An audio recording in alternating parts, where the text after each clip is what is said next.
it's before the stream today, so that in case I want to go right to bed after, just need to dunk the mug and fall over. All right, I think we're back on another stream. I had to restart because the other one just would not detect it. Oh, is it a separate one? It's a separate stream, yeah. So okay. Hopefully this is working. It looks like it's working. I can see it. There's no buffering, so okay, we're good to go. Oi.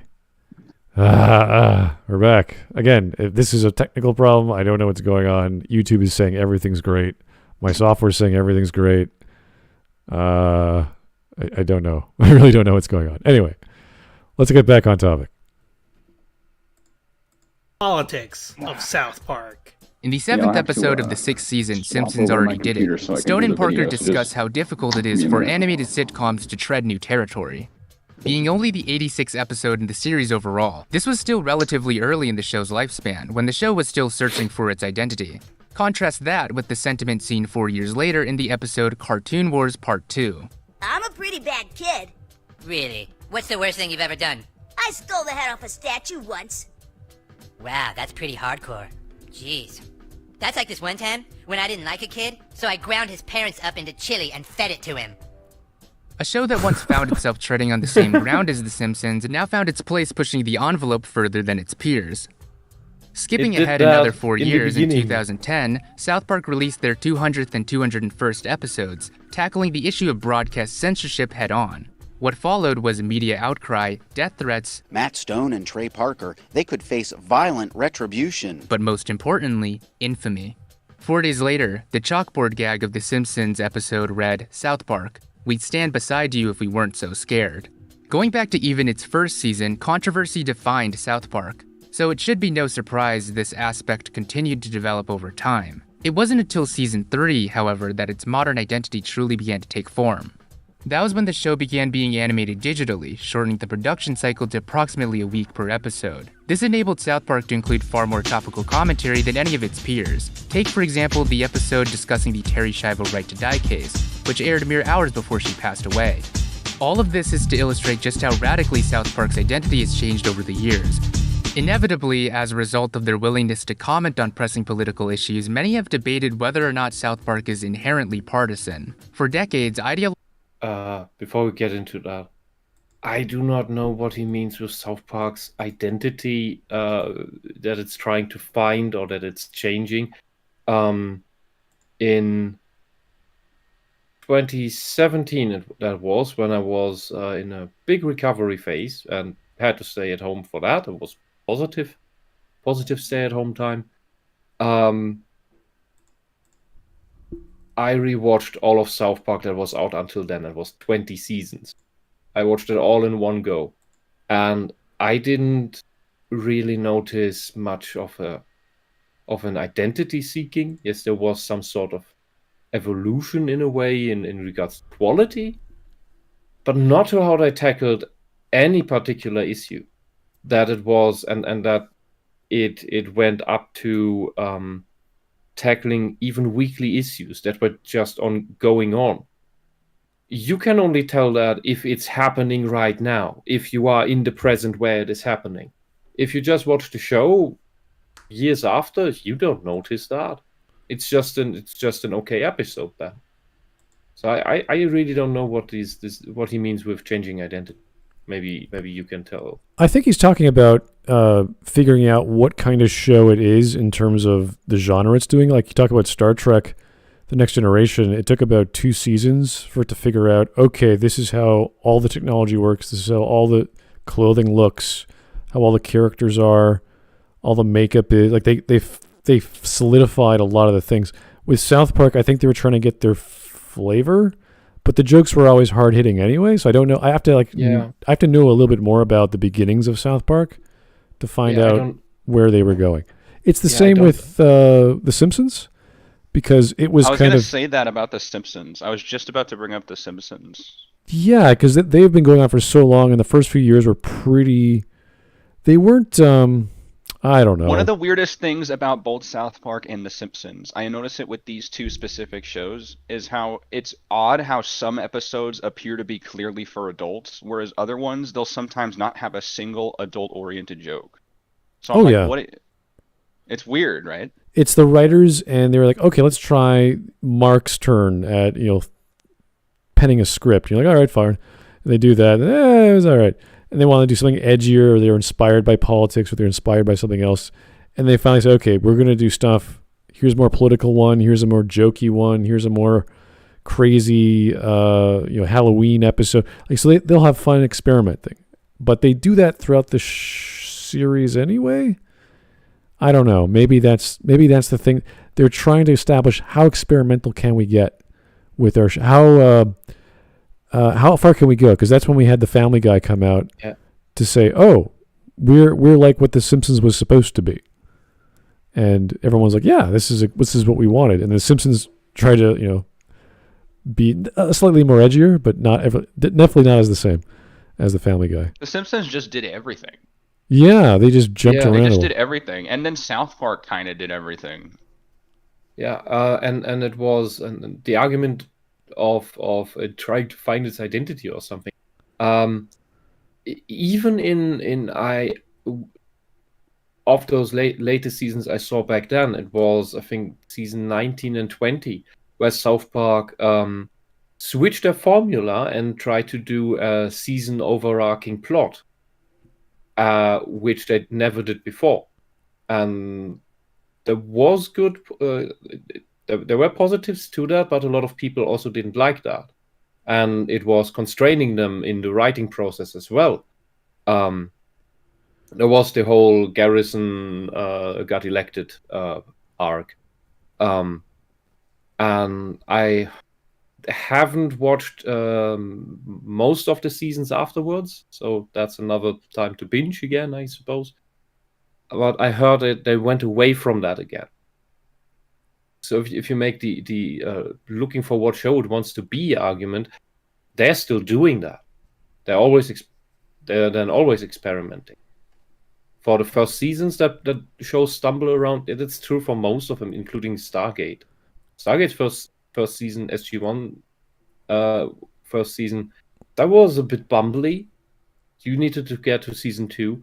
Same for Buffy, same for many other shows. That seems to be a normal thing. Yeah. Like everybody needs to figure out what are we doing here anyway? Exactly. We have this idea, but what are we doing? What are we doing anyway? And then once it's successful, the spin-off shows come from the motivation of the writers and producers to say, hey, wait a second, I want to do this. I think that would be really great, but we can't do it within this timeline or this character set. So like, okay, Buffy's going to make Angel, or Star Trek Next Generation is going to make DS9, or whatever the case may be with like Stargate or other shows. So when something works out, they've figured out a formula. They go, okay, I want to try this formula out in a different way with these different characters and see how that works. Now that we know what the audience wants, and it's a lot of trial and error, because when you're doing a genre like science fiction or dark fantasy or whatever you call primetime young adult dark fantasy, like Buffy, whatever you call that, it's okay, how edgy can we go? How realistic can we get? Because there's stuff like Buffy, and then there's stuff like Supernatural or Xena Warrior Princess. Like there's these weird sort of how far can we get before it's too goofy? It's too silly. And there is an audience for it, but you got to know what works. And I still don't like stuff like Supernatural. I like some ideas they come up with, but a lot of it's just a lot of stupid shit that it's like, okay, this is totally unbelievable. But they're running with it because demons and angels and all this other crap. You're like, okay. So, but people like it. People like the pulpy, campy, silly comic book-ish in real time in a series every week. So, good stuff. I say go for it. Yeah. And the next topic here about the political leaning of South Park, we touched on that a little before. Before Parker and Stone came out with their political leanings just a couple of years ago, nobody had any idea. everybody thought this is a left-leaning made show due to the type of humor it makes and the types of topics it tackles most of the time. And I wouldn't even put them, because of that, in what left voting or Democrat voting people in the US classically believe to be Republican. It rather strikes me as the general ignoring the left-right spectrum, just going between the authoritarian libertarian spectrum. That these guys are mainly in the liberal or libertarian spectrum. That's the important metric for them, because it always comes down to personal accountability in South Park. Someone did shit, someone gets shit for having done shit. Here are consequences for shit having happened. All right. Here is Tall Person. Thank you for the donation. Hoy, I'm catching one of these live. Have some money. Thank you, Tall Person. It's always nice. Joe Crazy. Between the two shows, The Simpsons definitely lost its teeth, and South Park is still pretty solid. Yeah, whether you like South Park or not is not really the issue. Was it consistent with what it was doing? Did it actually? Oh yeah, The Simpsons wouldn't stand up for the censorship of South Park. Even in that little passive chalkboard joke anymore. Oh, Simpsons went completely onto the far left politics endorsement side. Okay, let's go. Sorry for. Blogs have attempted to use South Park for their side, arguing that the show is either right or left wing. But what they fail to recognize is that this inherently misunderstands how the showrunners themselves view the show. As they've admitted time and time again, Stone and Parker do not have elaborate political beliefs. In 2005 on The Charlie Rose Show, Trey Parker explained that they simply wanted to do a punk rock TV show, and when you move to LA, the only way to be a contrarian is to be a Republican. Right. We wanted to do a punk rock TV show. And when we were growing up, the way to be punk rock was to be really liberal. But then the problem was we moved to LA. The only way to be punk rock in LA is to be a Republican. They later state in the same interview that they view themselves as being in the middle of two sides screaming at each other and laughing at both of them.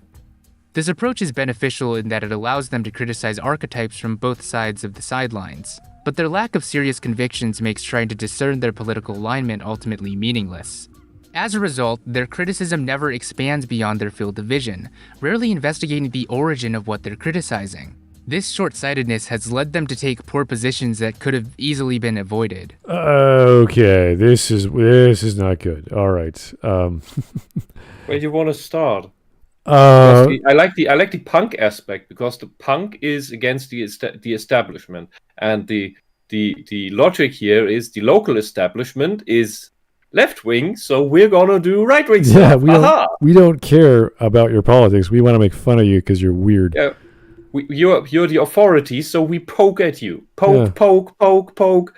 It doesn't matter where the authority is coming from. We're poking at the authority. We're the court jesters. That is what we are to do, because that is what keeps you idiots in check. And the commentator is saying, oh, if only they didn't do that, they would have better understanding because they have limited views of what they're doing. It's like, wait a second. You do realize they're satirizing a group of people every episode differently for whatever reason. Usually for laughs, but it's basically a form of active non-partisanship, because they don't care about who's in charge, just that the one who's in charge is the one to be made fun of. And I wouldn't go so far as to call South Park non-partisan. They're clearly a little bit left-leaning. I mean, I don't care, but I'm not going to pretend that they're not a little left-leaning. It's a little obvious. Like they had episodes that were clearly supposed to make Obama look really cool. They're clearly a little left-leaning. Yeah, I get that. That's fine. Yeah. But the commentator or bernievidz or whatever is like, oh, they're short-sighted. They don't have enough understanding of the jokes they're making. You're like, oh dear, here we go. Like the comedian either went too far or didn't go far enough or said something improper. It's like, dude, he's a comedian. He's supposed to do that stupid shit, so you laugh with him. Yeah. I mean, I talked about it before. We I'd almost rather say had a special stand-up comedy culture in Germany, which is solely political and always jabbed at both sides, or all sides. We had more than two at some point.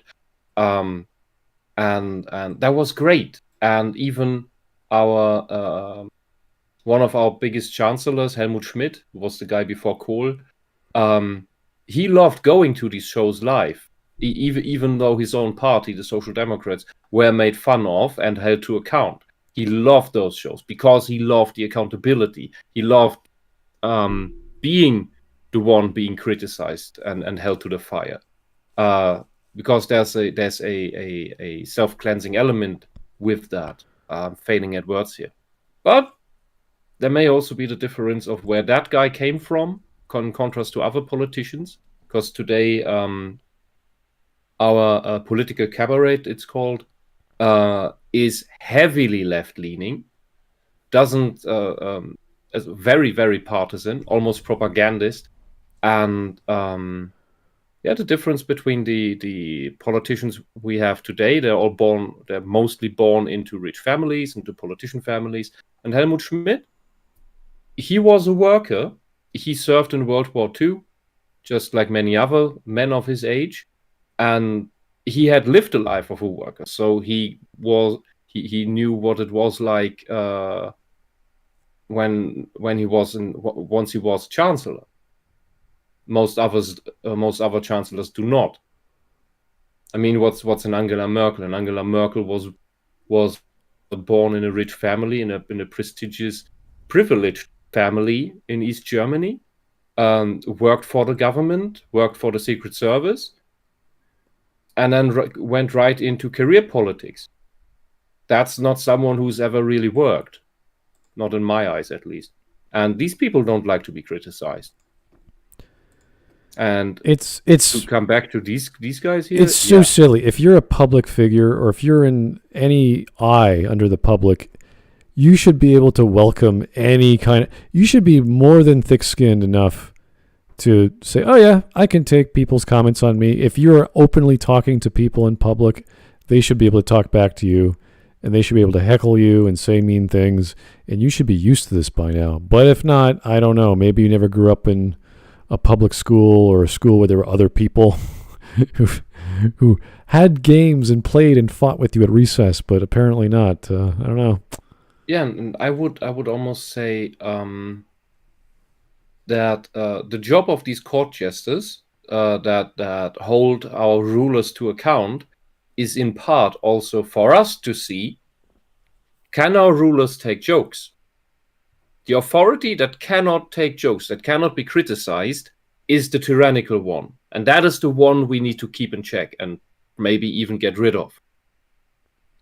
The authority that can laugh about itself is the authority that can self-improve and is more liberal in the sense of the word. There is the possibility that the good leader could be the introvert who's so focused and so exact with their job. They do a great thing, but their social skills are horrible. But that doesn't make too much sense to me, because in order to be a public figure, you have to be able to socialize and get out there and say hello. Yeah. So it's almost impossible to have these savants that are, I don't know, amazing mediators and organizers that have this, very left-leaning, not left-leaning, but left-brained perspective on work, that they're so focused and responsible, but they're horrible at talking. It doesn't make sense. Like, you have to... In general, it's not about talking. Introverts can learn to talk well, but introverts rarely go for the big politics. Right. For big positions of power. They're not drawn to them. Extroverts are drawn to them, more likely. And they are better because they like the attention. Introverts don't like the attention, so they don't go for the spotlight. High positions in politics are always spotlight. It's not that they shy away from the responsibility. That can be in part the case, but they mostly shy away from the spotlight, not the responsibility. Okay, let's get going. The episode Man Bear Pig mocks former Vice President Al Gore for his film An Inconvenient Truth. Good. A documentary about his attempts to educate others about global warming. As salon writer Matthew Rosa puts it, they use Man Bear Pig as an allegory to mock Al Gore as an attention-seeking loser trying to convince the world the existence of a fictional monster. It is blatantly climate change denialism. And it's not like at the... Blatantly. Well, I'm still waiting for New York to be submerged, for certain yeah. things to happen, yeah. Well, they're still buying beachfront property. He is. That movie was nothing more than your typical apocalypse crazy person on the street who's saying, "Come 2010, come 2012, come whatever year, the world will have burned in fire. Buy my snake oil. Yeah, Buy my snake oil. My wonderful charms against devil possession, so you won't be devil possessed. I'm and gonna mute my It will mic a ward minute. off the I'll be back. apocalypse. I'll be right back, okay? okay." Okay. And it doesn't matter if his predictions were, I don't know, remotely close. It's just that it's such a doomsday type video, which has not only gotten wrong, but he made a career out of that. And you're like, wait a second, how did a public figure like Al Gore, a vice president who ran for president one time and failed, how the heck did he go into climate change crap? It's one of those that movie when I saw it and now look back on it, due to all the, because YouTube wasn't a big thing back then, is it looks like one of these fake TED Talks that have bullshit topics with bullshit data behind it and fake audiences that clap on site. That's what that movie is. It has a fake audience, and I don't know, maybe some of these TED Talks are inspired by that. I don't know. It's just a bad TEDx talk. I don't need to watch a ex-politician lecture me about doomsday scenarios. That is, I mean, give me a break. You could be talking about any topic. I'll be like, dude, no, I'm sorry. Oh, we just flipped the numbers. I meant to say 2080, not 28. That the world is going to end. Okay. I think within weeks, the hockey stick bullshit was like disproven. I already forgot what that was. It's a big sharp increase in temperature. Oh, the graph. Okay. Yeah, everything's like the one where he had to get on the thing. The lift. Higher, and then Lisa's that they copied that for the Simpsons for Lisa. Oh God. Lisa, when did you turn dumb? Yeah. Anyone who's fighting for this IPCC report accuracy, just read the damn reports, okay? It's very long and boring, but if you're serious about it, get some actual information in your brain, try to understand it, and once you begin to understand it, you'll see these are all predictions. These are all computer models. These are all what ifs. And if you see, I can't remember the exact search term, but on Google image search, look for IPCC charts or projection charts or whatever. And you'll see 16, 17 different projections of crazy line graphs going all different directions. And near the bottom, the top or the bottom two, the projections shoot off in other directions. You'll see this black line. And that's the actual recorded temperature. And it looks completely like average and normal and low compared to what they predict for the next 12 years. And they've been doing this for about 20 years now. Oh, they've been doing it for more than half a century. Oh, no. Yeah, the IPCC always switched from, it's global cooling. We are getting an ice age in 10 years. And it's warming. Everything will be a desert in 20 years. And no, it's ice age again. And so they always switch from global cooling to heating, and now they just gave up and just went with, probably because it's easier to track back thanks to the internet. Now they just switched to global warming, and no. What was I saying? Climate change, because climate change is neutral. It can go any way, can go any extreme, and both extremes at the same time. So it's everything, every time correct. And I think there was recently yet another change term, I can't remember. They're already trying to establish the next term. The fact that they're using their only devil in all this is carbon dioxide, which has a logarithmic response to heat. So the more parts per million, or the greater concentration of carbon dioxide in a system, the less bang for your buck, meaning the less amount of heat can be trapped from the sun. And they did experiments with 1 million parts per million in the atmosphere, and it had the predictable result, which is not much heating. So they're worried about 1,000 or 800 parts per million. It's like we've done the tests. You cannot break thermodynamics. I'm very sorry. So all these dumb projections are just so stupid. My main problem is because most people don't look into this. Of course, they don't have the time. They don't have the brains. They don't there are more important things in your everyday life usually. My main problem is just hypothetical benefit of the doubt. Everything they say is true. Then that there is a real problem and we need to do something about it. Okay. Why are you fear-mongering about it so hard that it has a detrimental effect and blows back up in your face to the point that people just don't want to bother at all anymore? Oh, it's not just the fear-mongering. That's a dumb approach, but the solutions they provide aren't actual solutions. They are bizarre, cutting back on just basically civilization. To say, don't burn fuel, don't use these, don't consume enough water a day, or whatever the requirements. Like, this is ridiculous. You're basically neutering society or humanity. That's a fun thing about the water thing. People started saving so much on water in the first world that annually the fire departments here have to pump tons and tons and tons of fresh water into the sewer system because people are not using enough water anymore to flush it out naturally. Oh, the pipes are all backed up from the inset, not from the outset. Oh my god. Yeah, so the fire department has to connect the fire hydrant directly to the sewer system to put to flood the sewers with fresh water. Great saving on water there, which is, by the way, also. It depends on where you are on the planet. I mean, I wouldn't give a fuck for saving on fresh water if I was in, like, say, the Antarctic. There's snow everywhere. Yeah. Oh, God.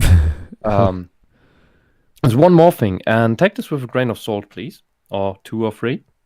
Because it was in my politically active time over a beer after a party convention. I was talking with a few people, and the people who were running companies or, well, in relevant positions were telling me that there was a new field of study in Germany, which is the climate engineer. And I haven't dug too deep into this, so I can't say for sure if this is still a thing. But the climate engineering was is similarly useful to gender studies, just in engineering, but with a focus on environmentalism. And the companies who employed climate engineers to get more green and all, they all lost money because and didn't go greener in the process. Because the formulas they are taught, these climate engineers are taught, they're just all wrong. They're bogus. They can't calculate for shit. So anyone who wants to dig into that topic, feel free to. What pisses me off is when people are tricked into Ponzi scheme, fake fields of study, waste years of their life to just become tools for some ideology or something. When they could have done something good with their life, the time, and the money they invested into studying, and then they just ruin companies for the sake of it.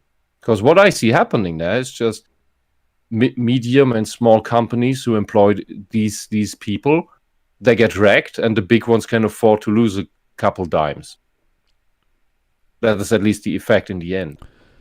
This is what some people were speculating last year in Canada because of the March, was it March 23rd or March 17th downturn in the market, that eventually we're going to have one conglomerate for energy, which is going to be either central Canada or Western Canada, because that's where all the bigger names are. And a lot of smaller names didn't get wiped out. Like Husky got bought out, because Husky was already dying, and that was just the impetus to cause it to get bought out. But like Vermilion was a big one. A lot of them were struggling. Like they cut their dividends, or they even with the ExxonMobil pipeline that got cut last few months ago, they fired, I don't know, 8,000, 9,000 jobs. And that's just Canada, never on the States. So, there's all sorts of weird changes happening to energy. But, it's the States are in control of green energy and all these other... I'm not saying that's a bad thing or a good thing. I'm just saying that's where it's going. And Canada's like, well, we got all of that. I mean, what do you want? Do you want the more expensive green energy? Yeah, but no one's going to buy it. Or do you want the stuff that already works, which is cheap, and we got a lot of it, and we pump it down to you every day? So it's up to you guys. I mean, you still need oil if you want to make green energy. You still got to use petroleum to dig your holes and oil your machines and replace them to make your solar panels. And that's another thing. Oh, the solar panels. That's going to be a huge mess of... Yeah, but again, we're vying way off topic. Let's get back to politics of South Park.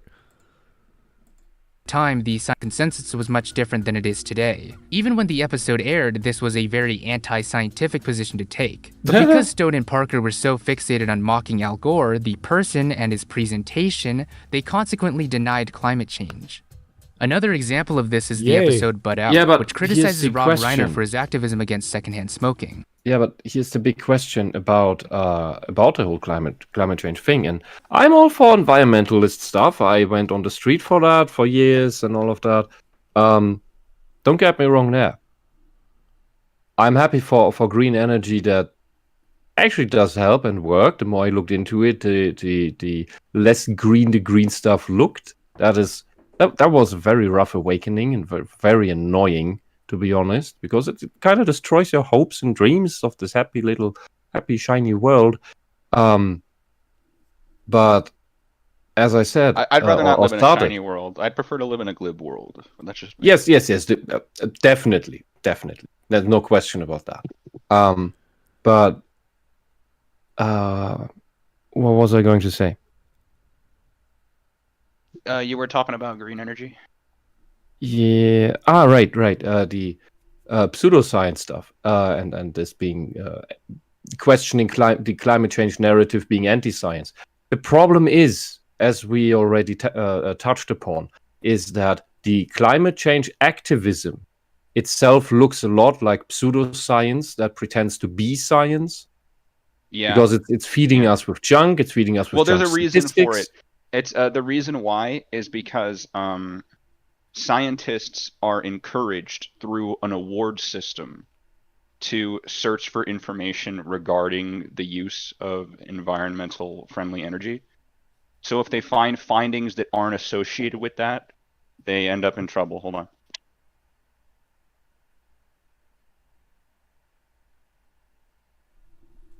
Okay. Okay. Yeah, sorry about that. No, it happens.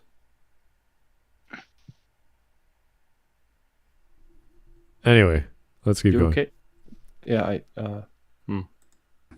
As they did Al Gore, South Park attacked Reiner's character. For insight as to how they felt approaching the issue, look no further than their DVD commentary about the episode. As soon as you go around being mighty and righteous about not smoking and telling everyone else how lame they are for doing it, go fuck yourself. Yeah. This episode is kind of the one that a lot of people point to, a lot of reporters and stuff, when they say that we're conservative.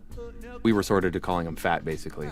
Trying to make a political point. That was our sort of rebuttal to rebuttals. You're fat and you're full of goo. This is good insight into the flaw of South Park's approach to politics. South Park's lens is mostly limited to that of the entertainment industry, which means an emphasis on presentation rather than message. So, the message is clear. All the big activists, regardless of whether the message is a good one, a justified one, an ethical one, moral one, whatever, or whether the message is actually shit and misleading and bringing harm instead of the good it claims to bring. So the message is don't be a fanatic. That's the message. Yeah, because Don't all be of a these, fanatic. because all of the leading activists, they are all corrupt assholes that don't actually care about whatever the message is, whether what they say helps. Maybe they had that at some point, but over time, this has become their life and their income. And that's also the you see, this episode is completely in parallel with that episode about food for starving Africans, with that fat woman that was eating all the food that was supposed to go to the Africans. I forgot the names, some American activist. She was morbidly obese and she was eating all the donation food that was supposed to go to her donation to feed the African children. The African children kept on starving. It was in one of the earlier seasons. Oh, and I remember the parallel about the pseudoscience argument. Because it's my topic again. I'm sorry to bore you with it. The activists talking about the trans science all the time, the gender studies. They claim they have the real science, and anything that talks about real biology is pseudoscience, or in other ways evil and sexist and whatnot. It's the thing. They are the real pseudoscientists and anti-scientists. They sabotage the real science. They disincentivize studies that are not in favor of them. And it's essentially working the exact same way. So it's the pseudoscientists claiming to be scientists and on the side of science, and they claim that 97% of all scientists agree on this stuff, whether it's the climate change stuff or the 5 million gender stuff, and it's just bullshit. That is, anytime they talk about scientists believing, it's like, why? Why? I don't believe in science. I look at the data and either it convinces me or it doesn't. Either your hypothesis has some merit to it, maybe it can become a theory, and either it holds or it doesn't. I don't believe in it. I just use it. And if it stops working, that means the theory is shit, and then it gets thrown out. If you have to believe in science, you are not a scientist anymore. You may be a science fan, a scientism, I don't know. But you're a believer, then you run on faith. Yeah, you could say there are theories for things we don't understand yet, and I believe more in this theory than the other theory, because there's all kinds of theories speculating as to how the universe operates. And you can say all kinds of different things about gravitons or exotic particles we can't detect. Say, I think it's probably something along this way in the standard model, or maybe it's something even beyond that. That's great, fine, but there's all this like little bits and pieces of evidence here and there that's not enough to explain away something. That's why we have multiple theories. So people still think there's a concept of the push gravity force as opposed to the pull. And there is argumentation for it. There are experiments for it, but there's not enough for us to go, well, there's all this other evidence supposing it's a pull, which is easier to explain and it makes a lot more sense. But, people believe the opposite for whatever reason. So there's all kinds of wonderful scientific theories out there. Yeah, theories, they're just trying to map out how the universe, how the world around us works. Yeah. And if they turn out to be false, if they turn out to not work often enough, because in the beginning it seems like, this seems to make sense, let's try to use it, and when we get into too much trouble, it turns out it's a bad theory, then it gets thrown out. It has to be, because it's a bad tool. Yeah, we want good tools to map out and understand understand. I can't remember the client researcher or the climate researcher fellow, he was before Congress, I think, or was it the Senate, like 12 years ago or so. And he used the actual IPCC model, the data model, because that's the most accurate modeling computer to predict or whatever model cloud covers and all this other crap. So yeah, it's very mathematically great. But when he used it and actually did the math, he got, okay, let's project the next 2 days. Let's project the next 2 years. And then he says, okay, they're not great, but they're not bad. Let's predict the past. So he took actual recordings from the past and see how those ran in their computer models. And they couldn't even work. So if you can't predict the past, what's the point of predicting the future if your models are wrong? And this was this very simple thing to do, and anyone could have done this with any sets of data. So there's it's a very bad tool.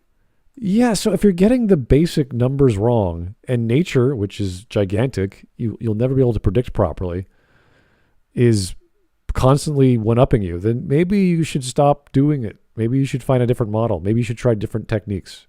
Maybe it's more complicated than you think. And plus, again, this is not science. This is just modeling. It's projections. It's, I think this could happen. Here's a mathematical equation that possibly gives me an answer. That's it. It's not... The IPCC is a bunch of prognosticators who have science degrees who are going, hey, maybe we can try this. Let's try these variables. Let's try this magnitude vector for wind, or let's try this low pressure system, or whatever. It's like, yeah, so... Predicting the weather from throwing bones into the air. Yeah. But not just like the weather tomorrow, the weather from like 12 years from now or some nonsense. The Stone and Gore is in the wrong because he presented his argument poorly, and Rob Reiner is in the wrong because he's personally hypocritical. Looking back, it's easy to point out that their personal hatred of celebrities took priority over the messaging. But one thing that can't be taken away from them is that it's still good comedy. The presenters being so lame that it makes the kids want to start smoking is still funny to me. And I'd argue that even on its own, the Man Bear Pig episode is funny. It's just held back by being a political allegory. It's when you recognize that these are real positions that they hold that it becomes less enjoyable. I don't care. I don't care. I do not care what the creator thinks, what he believes, or what he wanted to do. That is the dumb... Who cares? Do I really think that Bill Burr is going to go around slapping women because he has all these really funny jokes about how crazy women are? He's not going to do that. It's because the creator of this video holds that very position. He believes in it, that it's true, and therefore it should not be criticized. Yeah, and made fun of. That's it. This is the equivalent of the religious, not the fundamentalists, but anyone who's religious and doesn't like seeing their deity made fun of, like Jesus or Buddha or whatever. And it's like, oh, this is a horrible misrepresentation. Like, oh my God, it's like, it's a joke. You can make fun of religious figures. It's not a big deal. It's supposed to make you laugh. If you can't poke fun at your own beliefs, I mean, you're taking life way too seriously. And you are not mature yet. That's another issue, but I think it... Yeah, but enlightenment requires some the ability to laugh about yourself. I think some Buddhism would help for a lot of people, yeah.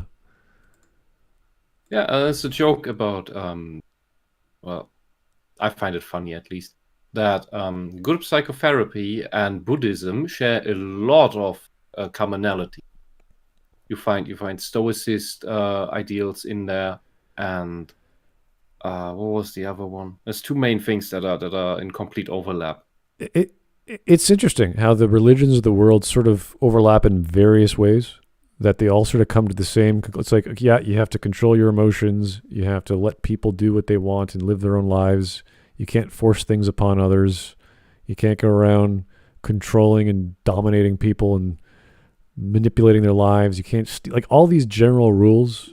The wise people of our times, the community leaders or the heads of households say, yeah, you probably should behave this way. You probably shouldn't spend all your money. You probably shouldn't sit in a room all your life and contemplate existence. You should go out into the world and do stuff, experience it. So it's kind of interesting how we have the same general philosophies from the Tao Te Ching to not necessarily the Bible. There's too many words in that thing to make a. The Bible's too cryptic, encompasses too much, way too much time and way too many stories. It's a compilation and amalgam of several belief systems. Yeah, the morals are there, but they're all filled with allegories and mythos that it gets a bit confusing. But that's why you have priests who give sermons. They talk about specific elements. From the moment you need priests to interpret your holy wisdom for you because it's too badly written, that's the moment where your religion has issues. I need a priest. You can say one of these particular things about Buddhism. For allegedly, there have been, I think, 20,000 quotes of the Buddha. And if that was the case, the guy would have never gotten to meditate ever because he was talking all the time. Was what usually happens once your Messiah dies is that all his followers remember certain things the Messiah said at some point that they just put in his mouth because they actually came up with the wisdom and think, oh, this would be really good if we put this in to guide people to a better path. But it's nothing that the actual holy guy ever said. So that always happens. And Islam is full of that. The hadith are just essentially that. And even the scholars who researched those, the imams, they even came up with a classification system of, I think it's 4 types of validity of the hadith itself, which is likely direct quote, likely quote by first hand, like by one hop, or second hand, that would be, I guess, and then questionable and absolute bullshit. So even the imams agree that lots of the hadiths are absolute bullshit and that was never said by their holy prophet. So that's going on a lot, and that's part of why I like the Tao Te Ching so much. Because it's one very simple book. Well, it had to be also written by several people. It had to be translated properly because some of it was a bit hard to. Oh yeah, and that's an indication that it wasn't actually written by Lao Tzu or Lao Ji or however you pronounce that, but several people. And there is a theory that Lao Ji never even existed, but was some sort of, I don't know if there's a name for that. You would probably know, like the inverse of a ghostwriter. Like several people come up with a persona, and they all say this guy said it because he's the holy, not the holy, but he's the most wisest guy. And if I claim that he said the thing that I've written here, or I say he liked the thing I've written here, then people will like the writing. And you cannot disprove that Lao Ji said that he likes it because it doesn't actually exist. Yeah, we talk about Tao Te Ching looks like that kind of compilation writing. Yeah, we talk about anthologies and amalgamated stories and how multiple writers are in one room all writing the same thing, and it's all one big argument, and they create this idea of a character who is the actual writer or the actual person, which is a lot of people thought about the existence of Jesus Christ is what a bunch of people came together and said, okay, we're gonna invent the chosen one, we're gonna invent the Son of God and all this other stuff. So yeah, there's all kinds of stuff like that all throughout history. I see it with ghostwriters too, of course, because they write for other people, and it's interesting how people get away with lies and telling very good stories as a result of those lies. So, yeah, I've met a lot of women who are very religiously motivated in life, which is not a bad thing because these were good people. And the problem with religion is, well, Judeo-Christian at least, is you have to cherry pick a lot of the morals. They don't talk about the bad stuff in the Bible too much because it'll freak you out. So, yeah, that's fine. Yeah, whatever works. Don't read the descriptions of what angels look like. You get nightmares. Yeah, that's not healthy. But anyway, religion, fun stuff. Let's keep going. In Season 13, South Park parodies the show Whale Wars in an episode that mocks both the whalers and the activists. Despite the episode not taking any clear environmental stance, they were nominated for a Genesis Award in raising public awareness of animal issues. Cool. Later, in an interview, they revealed that they actually hated the activists they were parodying because they were self-admitted liars. They then note that in spite of their overtly negative portrayal of the show, the activists sent them a letter thanking them for their support. They conclude that, ultimately, their intent doesn't matter because everyone sees their own thing in it. It's that ambiguity of conviction, on whether or not they really mean it, that's allowed South Park... That's kind of cool because they Really know they're what? being made fun of, and they're writing a letter of thanks. Like, hey, thanks for putting us in your video. Like, what? Yeah, but because you can look at it like it's publicity. Not everyone knows Sea Shepherd. South Park gives Sea Shepherd a lot of publicity, and whether people then look into it or not, because when you watch South Park, you already know that when South Park is depicting something, an organization or whatever, they're always showing the worst sides of it. South Park doesn't portray anything or anyone as purely positive. That doesn't happen. At least I can't think of anything. I mean, I have even Jesus in the show, and he's an asshole at times. It's been a while since I've seen any of those episodes, so I can't really say. Well, point being, Sea Shepherd, think of them what you will. They at least understand that, hey, we get free publicity here. Cool. Thanks. That means people will look into what we're doing.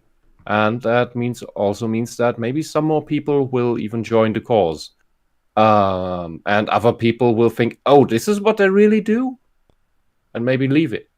But in general, more publicity is usually seen as a net positive by activist groups all the time. They think there's no negative publicity. Right. To be enjoyed by and claimed by both sides. Their approach is entertaining, but usually not very meaningful. In spite of that criticism, I wouldn't say that the show would be better if it did observe the bigger picture. It's not easy to make biting, relevant satire on more abstract root causes, especially with how small of a time frame the episodes are produced. That's an extremely unfair standard to hold South Park to. My issue here is that it's what pop culture seems to have characterized them as doing. In the present day, South Park is presented as this beast of political commentary, which is an idea that it can't live up to, and in my opinion totally misses the point of the show.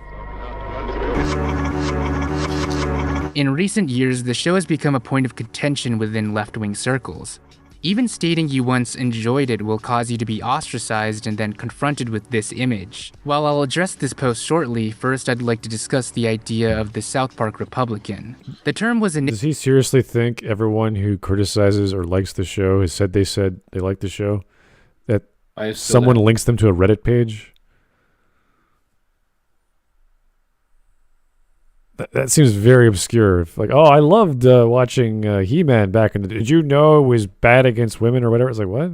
It's a cartoon. Sorry, is it just me or are you cutting out? Hello? I hear him fine. Still here.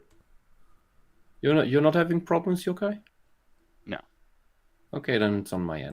I could always change the server. Let's change the server just to be safe. All right. And we're back in Singapore. Yay! Censorship. It's really all soft censorship. That's why the stream didn't work, and that's why I now can't hear Smutboy. They just want to discourage us to keep on going. They know they are watching us. We know that they're watching us.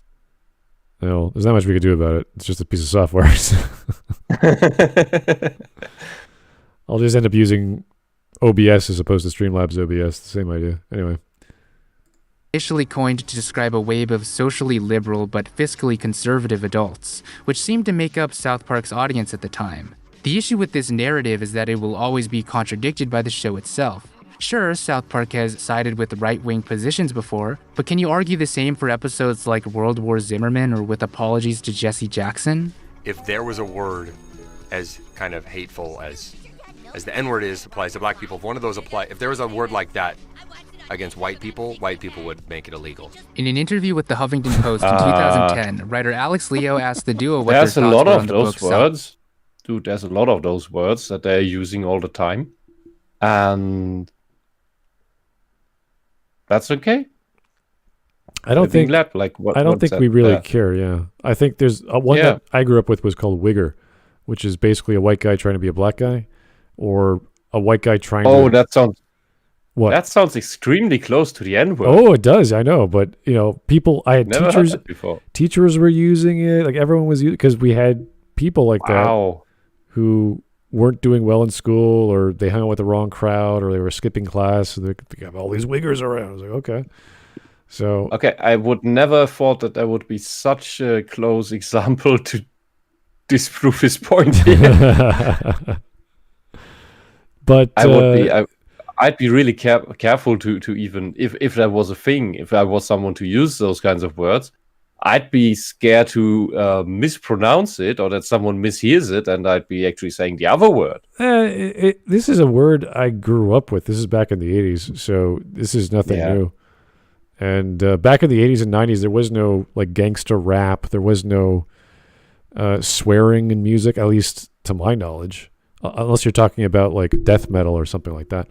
But there was no danger gangsta rap stuff. There was nothing like that. So we just saw people who were white either grew up with black parents or grew up in that culture. And they had negative traits or negative behaviors. They were aggressive. They didn't come to class, et cetera, et cetera. So that was what the teachers were saying. The adults, the kids were like, "Oh, that's what a person is. Okay, fine, we'll call him that." That's it. Funny. I think this cracker is a relatively famous one. Right. That's definitely that's pretty. I mean, I'm not even sure why that's used. You're talking about offending. It's related to cocaine, I think. I don't know. It's just this strange thing. It's like, why would you ever say that to anyone? Like that is something about the slave trade, which is so far removed from society at this point that you're trying to offend a person for what, dominating a person from 100 years ago or 200. Like, what is that? What word are you referring to? I was away for a second. It's a cracker. Whenever I was gonna bring that one up. It's like it's funny because when you're a kid, you think they're just calling you a cracker because crackers are kind of white colored, but it's like no, they're calling you a whip cracker. When I was, I think there's some black people that also think it's just because you're the color of a cracker. Exactly. That many people know it means whip cracker. As a kid, I had no idea it's from whip cracker. Well, that makes sense. Yeah, as a kid, you're thinking food, but as the term goes, it's the slave whip or a bull whip or whatever whip they had in mind. Okay, I thought it was related to cocaine. Oh, really? Okay. Crack? Oh, crack cocaine. Yeah. But I think there's a disparity between the black Americans for money reasons taking the crack stuff and the white people taking cocaine because they can afford it, more likely go for powder, and then the term wouldn't make sense anymore. So you're saying cracker like someone who does crack? Yeah, I thought it was related to that in some way. No, the true meaning is whip cracker. People might misuse the term. Thanks for clearing that one up. Sometimes I've heard maggot being used because of the white skin color. Here in Germany, they started using potato again. So especially the Turks and the Green Party Germans went to calling, because we have all this racist left agenda here too. So they claim all Germans are racist, and therefore they are now entitled to calling all Germans potatoes that are not voting for them. And then of course Germans especially are usually called Nazis for every reason you can imagine. Mainly just being German. You call Chinese people chinks. You call Mexicans beaners. Nobody really gets offended except for the N-word with black people. Yeah. Yeah, everybody That's really just the only one takes it. that people kind of take seriously. Yeah. Although with Germans being called Nazis, it depends on the position you're in and who's going after you. But sometimes when there's a smear campaign against you, then people tend to go before the courts and clear that up, because that is a very serious allegation.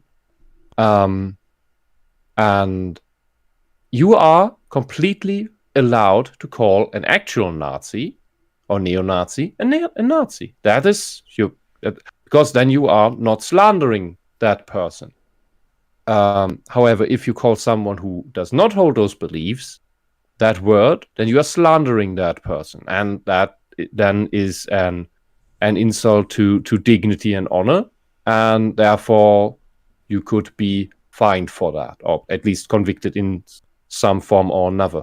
Yeah, but generally we hold the position that an asshole, if someone is an asshole, you're allowed to call that person an asshole. It's slander in any because the regard, courts don't want to get flooded with crap. Right. And no, I think in America you have this weird notion that you need to prove monetary damages due to the slander. Otherwise, it's not slander, which I find a horrible way to just free the courts up from all these well, without that, we wouldn't stupid have freedom of cases. speech. The problem in America isn't that we have freedom of speech. The problem is that we don't use it. You don't use it the right way, and it's codified It's so only that it counted gets as freedom broken. of speech if you say something left wing. But if you say something right wing, Yeah. suddenly it's not counted as freedom of speech anymore. Yeah, that's only been recently the case, and that's where it shows that the left is actually not for freedom of speech, but is tyrannical, and it always was. It is only ever for freedom of speech when it is in the minority, or when it feels to be not in power. The moment it feels in power, it will limit freedom of speech only for itself, like all tyrants do. What I wanted to say, and maybe this is something for the American listeners, so that you can open the libel laws in a sensible way again. We have some old rules, not rulings, but really rules about insults and even beatings. And that is when someone insults you and you insult that person right back, you are not eligible to file a police report because you just canceled each other out. So, and the same goes for if someone hits you and you hit them right back in affect and in self-defense or whatever. So it's not even about self-defense. It's about someone hits you and you hit right back. Then that doesn't. Then the matter is closed because you already solved it by equal measure. Because the courts don't want to be flooded with all this petty bullshit. So if you really want to go there, you need to show that you are the better person. You don't insult right back. You don't hit right back. And then you can file a report. Otherwise, if you just solve it right away, so like the classical man, then you already solved the issue. You don't need the law's help because you could already defend yourself, defend your honor, defend your physical whatever. Yeah, maybe you should. Maybe that ruling is an idea, because what courts don't want is to be swamped with crap. Here is Jake the Surgeon. Thank you, sir. How is South Park apathetic to subjects the writers care enough to tackle? The thing is, the YouTuber believes in various things like climate change, and therefore, because they made fun of climate change people like defenders or scientists or Al Gore or what have you, therefore they're wrong, and they don't care the way that he cares. So it's, I don't know if he's morally grandizing himself to show off that, well, even though he makes fun of both sides, he's not doing it the right way because climate change is real and yada yada, or it's just he believes strongly that it should not be made fun of. I don't know. So it's just the YouTuber getting his sensibilities hurt and making a video about that, which is funny because these guys are satiricists. It's like us as critics. You need people like us to make sure what you're looking at is good or bad. And that hinges entirely on our arguments.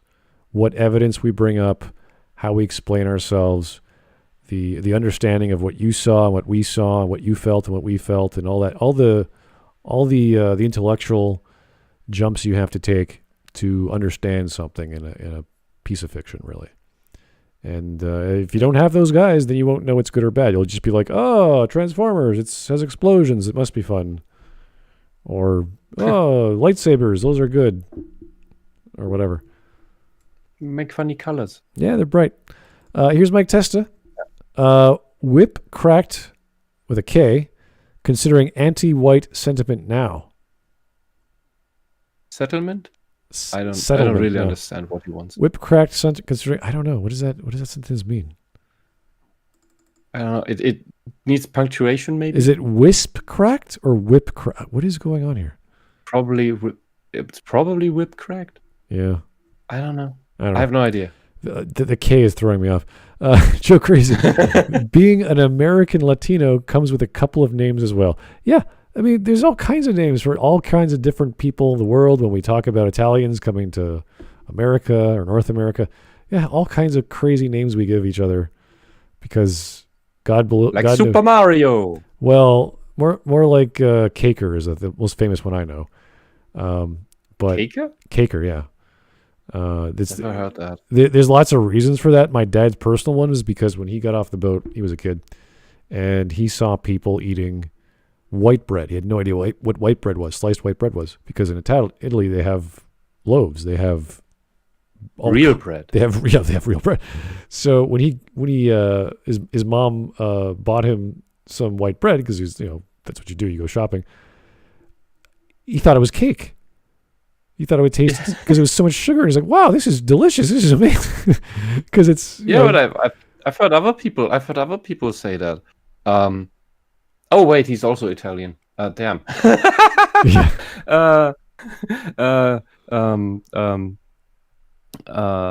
But I wouldn't be surprised if the Germans had the same experience when they got over, because we have real bread too.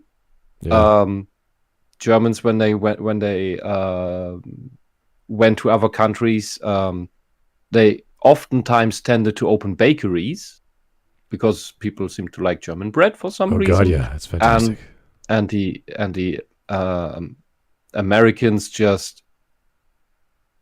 that's just this white bread toast stuff. I'm sorry, that's not bread. There's no nutrition in that. It's just soft stuff. There is some, but it's for a snack. It's for a snack, but it's not bread. You don't make a sandwich. You can't. If you use a slice of German bread, that's a meal. You eat that and you're stuffed. Yeah, when we talk about pizza in Italy, like pizza is a meal. But because it's become popularized, there's thin slices like the Napolitana style. So it's seen like an appetizer. So it's something you have with everyone else, and it's kind of fun and friendly because it's been popularized. But we still have like focaccia, which is just thick bread, and then they put stuff on top of it like you would a pizza. So, but you can make focaccia sandwiches. What are American slurs for Finnish people? I think you just listen to heavy metal. I think that's all you do. Yeah. It's just the sound of heavy metal. That's slur for a Finnish person. The sound of heavy metal. Particularly northern metal. I don't know. I think they're pretty proud of their metal, as far as I know. The Finns I know, they're all very proud of their metal culture. I know it was big in the 70s and 80s, but that was the point back then. What? It's still big. It's always big. It's always counterculture. Metal is always counter. Yeah, I know. No. Metal is not counter. Metal is not counterculture in Scandinavia. It's the same. Metal is the culture in Scandinavia. Oh, really? It's basically it's the establishment. Yeah, listen to Old Man by Encifrum. It's pretty good. It's the same. I think the singer is the same as the one in Winter Sun. Joe Crazy added that he in his area the slur is coconut, and that's confuses me a little because I heard coconut being used for Black American race traitors, same as Oreo, like brown on the outside and white on the inside. Oh, wow. And that always put me off because they always talk about everybody's racist against us, everybody's racist against us. And these are the one people, the black US Americans, that have the worst race traitor slurs in their language. And I don't know of anyone else having race traitor words in their language. Really? And I find that is one of the most racist things ever, because it means you have to, if you are of this race, you have to be of this opinion and do these and these things and not anything else. If you do, you are a race traitor.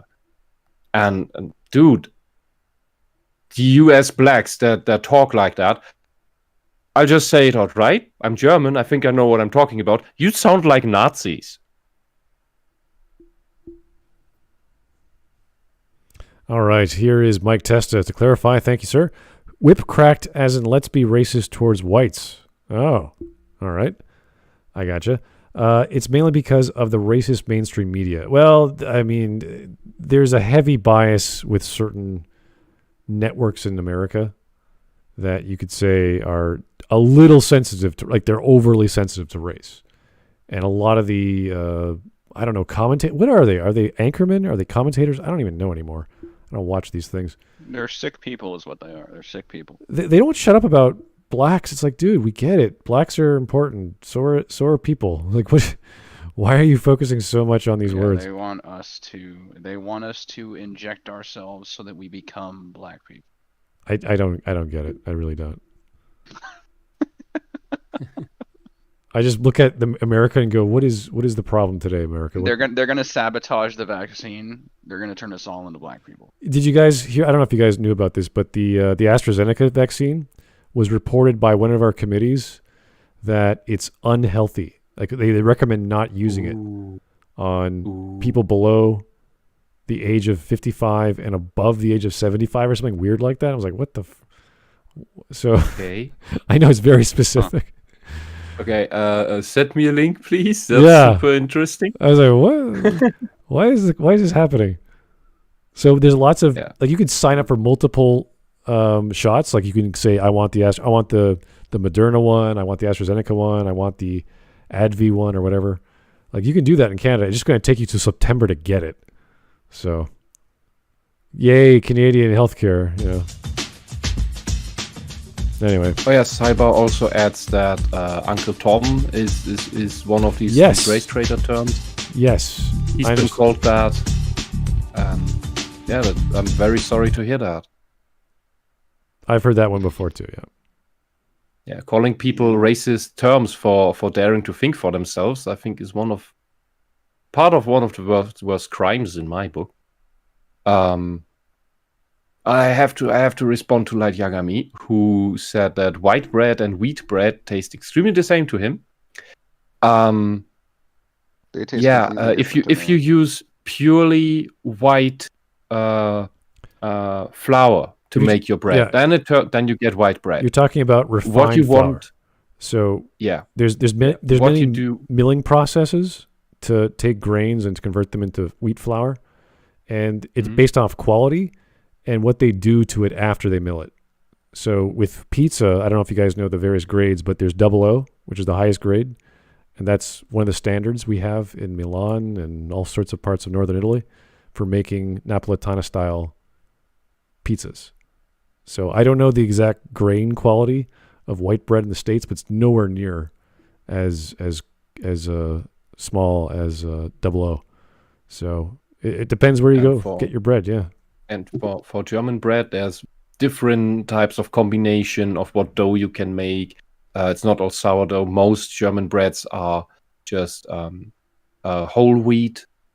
Then you get this gray. It's gray bread essentially, and even that has many different flavors and combinations of how you make the dough. There is types where you make several doughs before, like you have a special dough that you prepare, and then you have the main dough, and later on in the process you mix them, and then you bake the actual bread from that. So it can be a little bit complicated, but it's definitely worth the effort. I know whenever I went to a German restaurant, they would always serve rye bread, and I don't know why, but it was very common whenever I went to a German beer hall as well. I don't know the connection, but the good thing about rye bread is that it holds very, very long. I will say this though, in Canada we have a lot of rye, so maybe there's a connection there. Maybe it's cheaper. Yeah, maybe. I have no idea. I just thought it was funny. Oh, and German rye bread is not. I've seen some American cooking channels, and when they make when the American granny makes the rye bread, the German rye bread, she uses what is it called in English? Zuckercouleur. The brown sugar in order to make it the dark brown color. Yeah, that's not how you actually make it. You don't use that. If someone uses that, that's fake rye bread. That's not real rye bread. The baking process is different if you do it right, because the real one doesn't need food coloring. Yeah. Because the real rye bread doesn't go bad. Like, it's made to last. It was invented or discovered. Well, people experimented for centuries on how to make different breads. That's why we have them all. But this was invented for long voyages, long adventures, when you're at sea. Like Zwieback, the double baked wheat bread, is a similar invention. It's made to last for a super long time, and the good thing about rye bread is that it is so chock full of nutrition that you eat a slice and you're really stuffed for the day. It's basically like a shittier tasting lembas from Lord of the Rings, like the elven cookies that you eat a cookie and you're stuffed for the day. Yeah, it depends how dense is. it's built. Yeah, there's lots of ways to make it, but it is pretty heavy. So it's usually. I say the only one that counts is pumpernickel. Really? Okay. Yeah. Oh, interesting. I didn't know that. Real pumpernickel is the stuff you just eat a slice and it's... Yeah, you're done. Your stomach's like, yeah, I'm full. No, I remember every time I would order beer at this one restaurant, they would give you the beer and then give you a big basket of rye bread with butter. And you're like, what are you doing? Like, there's no meal. It's just bread. It's like, yeah, that's all. Bread and butter. That is meal. Dude, before we had... So, potatoes weren't native to Europe. That had to be imported. We only had grains that we made soup out of, bread, and beer. It's all grain based. Okay. And in between, you had a slice of meat and some vegetables. All right. Anyway, let's get off the food topic. We've been talking for a while. Here's Francis Board. Tasty. But we got to get back. We got to focus. Francis Board Coppola, thanks for the donation. When they say that apathy has gone too far, they mean they're not parroting the same views as us and aren't as miserable as we are. It's pathetic. I don't know the mental state of these people. I don't know what causes them to think this way and defend it like it's the last thing on earth to talk about. But there's people on Twitter that think you're a demon if you ever think differently than them because you don't agree with their views on climate change or whatever. It's awkward. Yeah, people are insane with that. Because you don't care about saving the planet. You are the reason the apocalypse is coming and Satan will rule the world. Wait, I conflate that with Christianity again. Well, if they would just know how many things are made with oil and coal and all other kinds of petrol products, they'd be like, oh, yeah, we need that. We need that industry. It can't go away. It's like, you're right. We do need that. Everything is made with petroleum. Oh, and the sad thing about that one is that's just as much a lie as the world will end in 10 years, because how often have they told us the oil is going to run out in 25 years? Oh, God. And then, oh, we found a new oil reservoir under Venezuela. Yeah. And it's bigger than the one in Saudi Arabia, from which we all suckle. Oh, okay, so that means we have double the time now? Again? Oh, we found more oil under the Golan Heights, so let's go to war in Syria. And it's just so there's more oil popping up all the time, but it's running out in 25 years since the 80s or 70s. And then we develop fracking. We can get even more natural gas out of the ground. And it's always running out in 25 years. Wherever you are in the timeline, the message is always it's gonna run out in 25 years. Yeah. And it looks more like it's more like 200 years if you add it all up. And then we have this other phenomenon. And depending on the day of the week, Biden will have an opinion on fracking. Depends on the day of the week, though. Sometimes he likes it, sometimes he doesn't. Yeah, look, and that was weird. I can't make sense of Biden. I don't know if you guys saw that. Yeah, I don't hate the man. I'm just wondering what the hell's wrong with him. well, he's old. His brain's shutting down. Yeah, you see, with the previous make sense of that. The previous American president is like, okay, he's just rich and crazy. It's like that's good enough for me. I mean, he was at least funny. Oh yeah, obviously he was great, but with Biden, it's like, is he awake? Can he? That's just Biden is just sad and creepy. Like, Biden is really just with Trump, most of the time you know what he's gonna do, but with Biden, it's like, well, Trump would do this. Like, you can easily figure out what he's gonna do, but Biden, it's like, I don't know what this guy's doing. I don't think he knows what he's doing. No, and it's just the people behind him that are doing everything. He's just a puppet in front, and I'm waiting for the interview where they forget to Photoshop out the strings that are attached to him. Yeah. There's also another crazy thing about oil wells that is not often mentioned for obvious reasons, and that is that when they come back to a depleted oil well, like 10 years later, it's filled up again. Because there's oil seeping out of the sediment all the time, so there's more in it than just the basic volume. That probably won't happen indefinitely, but there's more oil per well than we thought, and it's like there's so much more of this stuff around. It's basically worthless, like diamonds. Diamonds are worthless too. They're actively held back so that the price inflates. Essentially, they're as worthless as coal from per kilogram price. It's insane. It's all fake industries. Anyway, let's keep going. Part conservatives. Stone, who was famously quoted as stating, "I hate conservatives, but I really hate liberals," responded that it was just lame. He missed the swear word in there, but we read it. I would never want the show to be a Democrat show or a Republican show, because for us, the show is more important than that. We don't want you to come to it thinking these guys are going to bash liberals.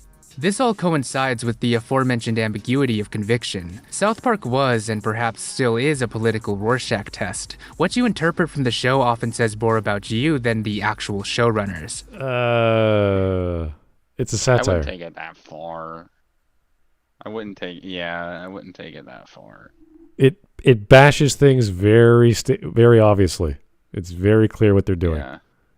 And it's a good thing about and the difference between satire. He's blowing a little out propaganda. Of proportion how artistic they are with the parody.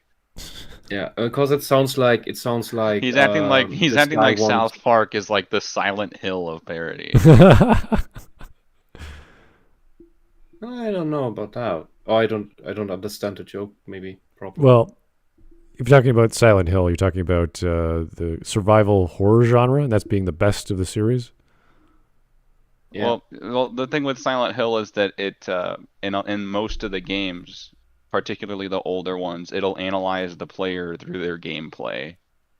It'll make the story occur differently, particularly in the end, depending on how you play the game. So it like psychoanalyzes you, sort of. Okay. So that was what I meant by that, is that they're acting like South Park is like this psychologically thrilling art. It's just a parody. Calm down. Okay. Yeah, I didn't know that about the Silent Hill games that I did that. Well, yeah, the second one is my favorite because not only do I think it was the best written, which most people seem to agree with that opinion, but it was also that the way that you would get your ending, it wasn't like other games where it's by doing something specific. It was more like people actually had to kind of read the coding a little bit to understand how it works, and some of it is still just rumor, but it'll examine like how often you allow your character to be low on health to determine the suicidal ideation of the character later on in the game. It'll like how often you heal your character, how often you kill monsters versus just run away from them. Interesting. It's very interesting. I enjoyed it a lot for that reason. Yeah, that's great. That's a general player behavior. That's cool. Yeah, I remember the first time I played it, I got a really sad ending, but then when I was feeling much better in the future, I came back and I got a really happy ending. So it was just kind of funny. Wow. Although I was going out of my way to heal my character more because I wanted him to get the happier ending. So you could say part of it was that it was psychoanalyzing me, and the other part of it was I was going out of my way following the rumors on how to get the good ending. Yeah, that's so fine. You never really know. But I know that there were actually articles written by clinical psychologists that kind of agreed that the game doesn't give you the ending that you want so much as it gives you the ending that you deserve. So Nice. Yeah, particularly 2 was very interesting for that. But here the video guy here, I have a feeling that, and he's probably not aware of it, but that he doesn't want South Park to be satire, but propaganda. And the difference is that satire doesn't care about you. It just pokes at every negative aspect of an issue, and to make it visible, to show it to you. And propaganda has a clear message to tell. And since he doesn't agree with with some of the messages South Park seems to tell to him, because it shines a light on the bad aspects of some of the beliefs he's holding, he rather wants it to be propaganda that has a direct message to tell, a message he approves of on top of that. Believe it or not, we kind of consider South Park to be art. Art should be a Rorschach test. It should be an examination of our own emotion. Okay, so this is the creator's own opinion. I don't think art should be a Rorschach test. I really don't. If you want modern art, then yeah, look at Rorschach tests. Go for it. That's fine. But there's so many genres and styles of aesthetics that to say that art should just be a Rorschach test is like, wow, that's it? Yeah, I think a Rorschach test is a very particular type of art, not all of it. Yeah, some art can be, some art is deliberately made to be that, some art is accidentally that, but art is not the should be that. That is not the case. Sorry, no. Yeah, it isn't. It isn't inherently internally reflective. It can be. Doesn't have. Otherwise, I have to ask, what is the Rorschach test results for cubism? Interesting. All right. How valid are the complaints in the essay that often circulates on social media? Honestly, I think their characterization of South Park is correct. A lot of the points made in this are demonstrably true, like that they're fundamentally reactionary, The only way to be punk rock in LA is to be a Republican. or that they discourage personal investment into politics. As soon as you go around being mighty and righteous about not smoking and telling everyone else how lame they are for doing it, go fuck yourself. Yeah. That's all. But the claim that South Park teaches viewers to uncritically accept their own biases is contradictory. Even if you interpret this as referring to those in agreement with the status That quo, episode. South Park has run contrary to the status quo on numerous occasions. It cannot be a divisive show and a safe space at the same time. Regardless, this is a good segue into discussing the original. What? Sorry, I must have missed something. In what way should South Park be a safe space, and for what, and for whom? I just lost the plot. Let's just go back a bit. That's a very strange thing to say. Well, it's a very leftist Yeah, thing because to that was say. a little out of place. Politics. Or at least it seemed As that soon as way. you go around being mighty and righteous about not smoking and telling everyone else how lame they are for doing it, go fuck yourself. Yeah. That's all. But the claim that South Park teaches viewers to uncritically accept their own biases is contradictory. Even if you interpret this as referring to those in agreement with the status quo, South Park has run contrary to the status quo on numerous occasions. It cannot be a divisive show and a safe space at the same time. Okay. Regardless... Okay. That line didn't really fit with what he was saying. Yeah, that doesn't really make sense. And South Park does have no intention of being a safe space for anyone. That's the point. Satire cannot be a safe space. It's basically going to be a bed of needles. I guess he was saying it. I guess he was saying it in the context of it being a parody without being divisive equals safe space. So he's saying that if that's what he means, then he's saying it isn't always divisive, but sometimes it is. I think that's what he's trying to say. If anything, but I don't think he's going for from his words. Can't. The original meaning of the word safe space was for university campuses. No, yeah, I think he was misusing the term. Yeah, and just for people listening, the original use of the term was for university campuses to mean a safe space for exchanging different ideas, regardless of what they are, in order to explore and discuss them without repercussion, as in total free speech. Universities were, in that meaning, a safe space for free speech. The SJWs then took the term and twisted it into its absolute opposite.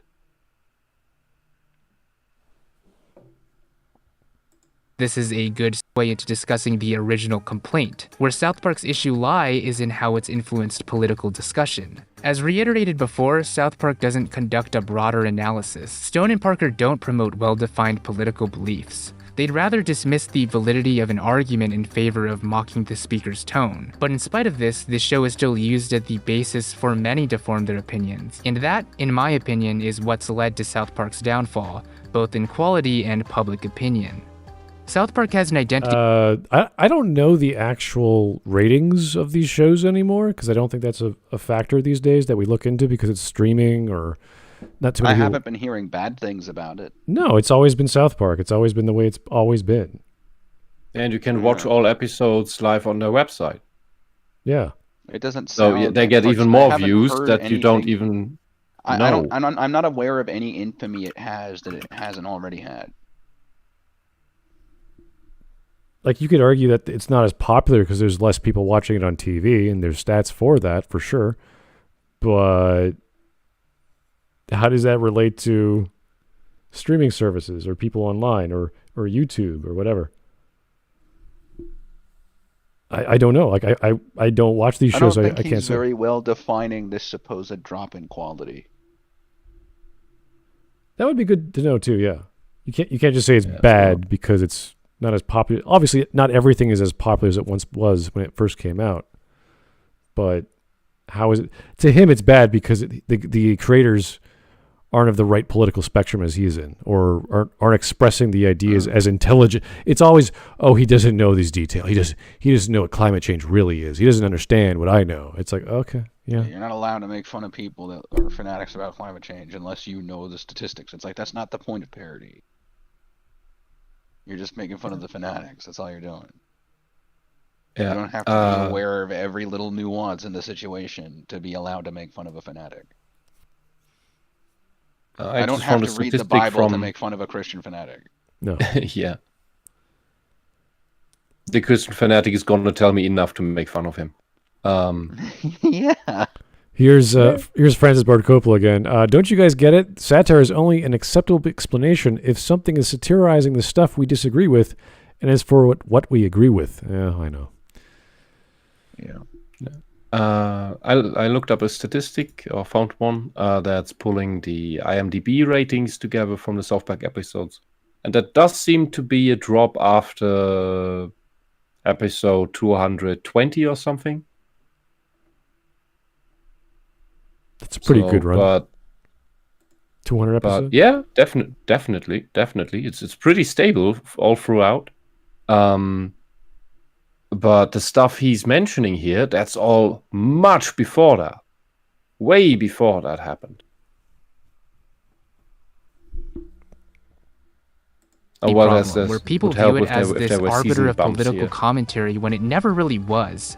And it's gotten to the point where it feels like Stone and Parker have bought into it themselves, wanting to create art that rivals activism while rejecting the label. And all of this is starting to remind me exactly why the show stopped being enjoyable.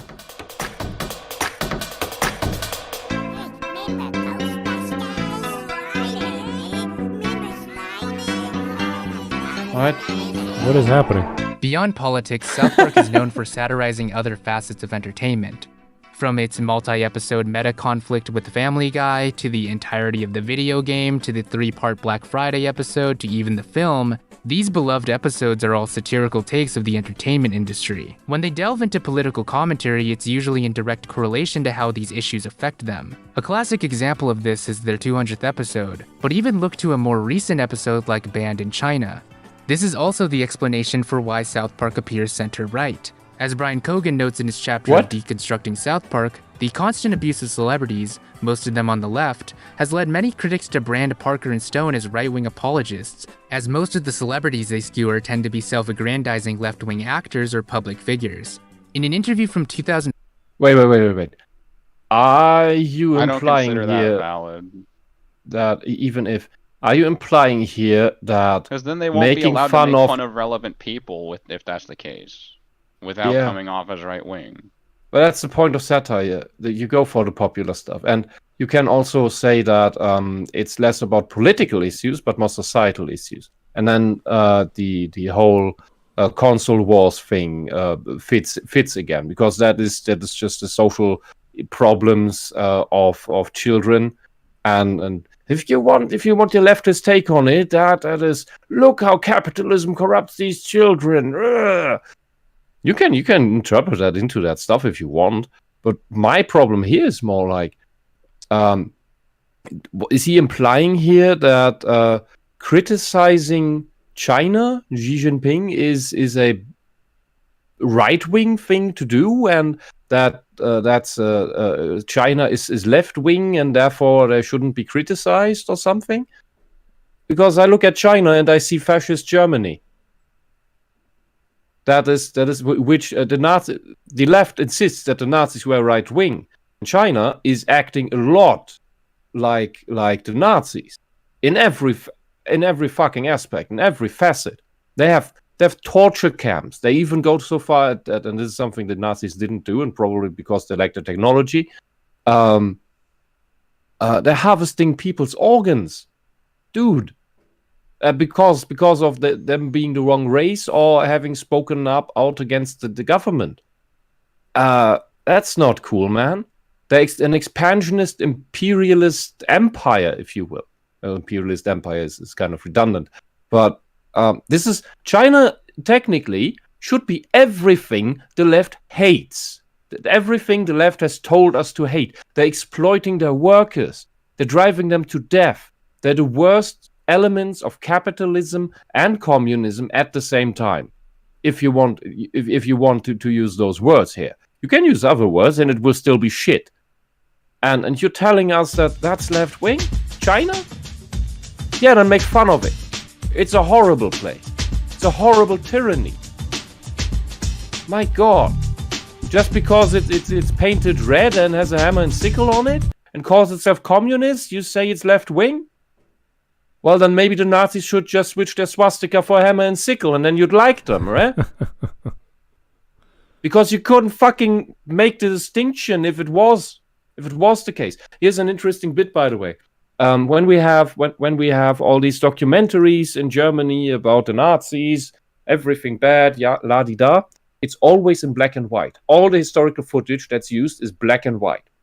And that's mischaracterizing that whole time, because colored film was already available, and why not? The Nazis liked that because they wanted to use all the media technology they could in order to spread the propaganda, and certainly the rallies looked better in color because they were quite bright in their choices of color. And there seems to be an obvious reason as to why in Germany we only ever get the black and white footage. I don't know what it's like for you in other countries, but the thing is, have you ever seen a Nazi rally of the historical past, the actual Nazis, in color? I think I might have, maybe one. Yeah. No, I saw it in black and white. Okay. Did they have flags? Yes. For sure, yeah. Yeah. What color were the flags? I don't know. It was black and white. Uh-huh. They were banners. I can't remember, but they were banners, yeah. Yeah, they're usually red, because that's the Nazi flag. It's the red with the white dot with the swastika in it. And the Nazis liked it all looking grand, so they had a lot of flags. So it's a sea of red flags. What's a communist rally look like?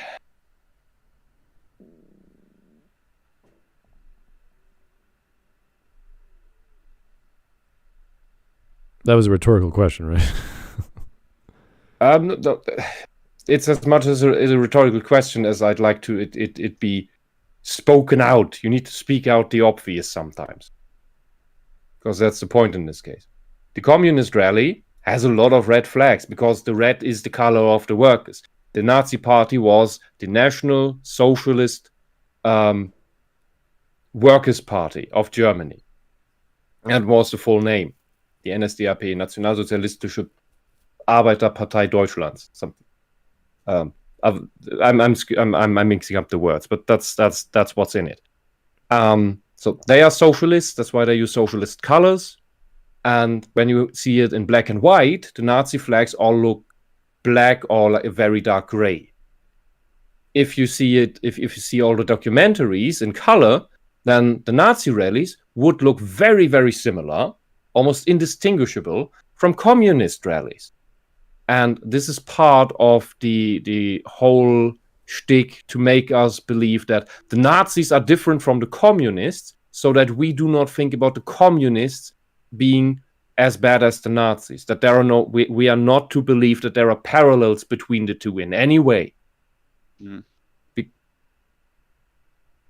I've told about when I grew up in East Germany. Up until the noughties, I was in school, and socialism was never mentioned, was simply omitted. So we knew about Nazis bad, death camps, la-di-da, but socialism, nothing mentioned. No, we never heard about the gulags. I hadn't heard the term until I was, I think, 23. I'm in Germany. I grew up in East Germany. I never heard the term gulag in my life until I moved to West Germany and I never dug heard into about history the gulags. myself. That's funny. I never heard about the gulags until I was 23. We had something similar in my hometown, by the way. Not a gulag in that sense, but a prisoner of war camp that had, and now I have to guess from memory because it was either 2,000 or 20,000 dead, and that was found in I think the late 50s or the 60s. So we were still under socialist occupation. And I found it because they had a housing project. And it was right next to the street that would go up. If you turned left, you would get up to the highway.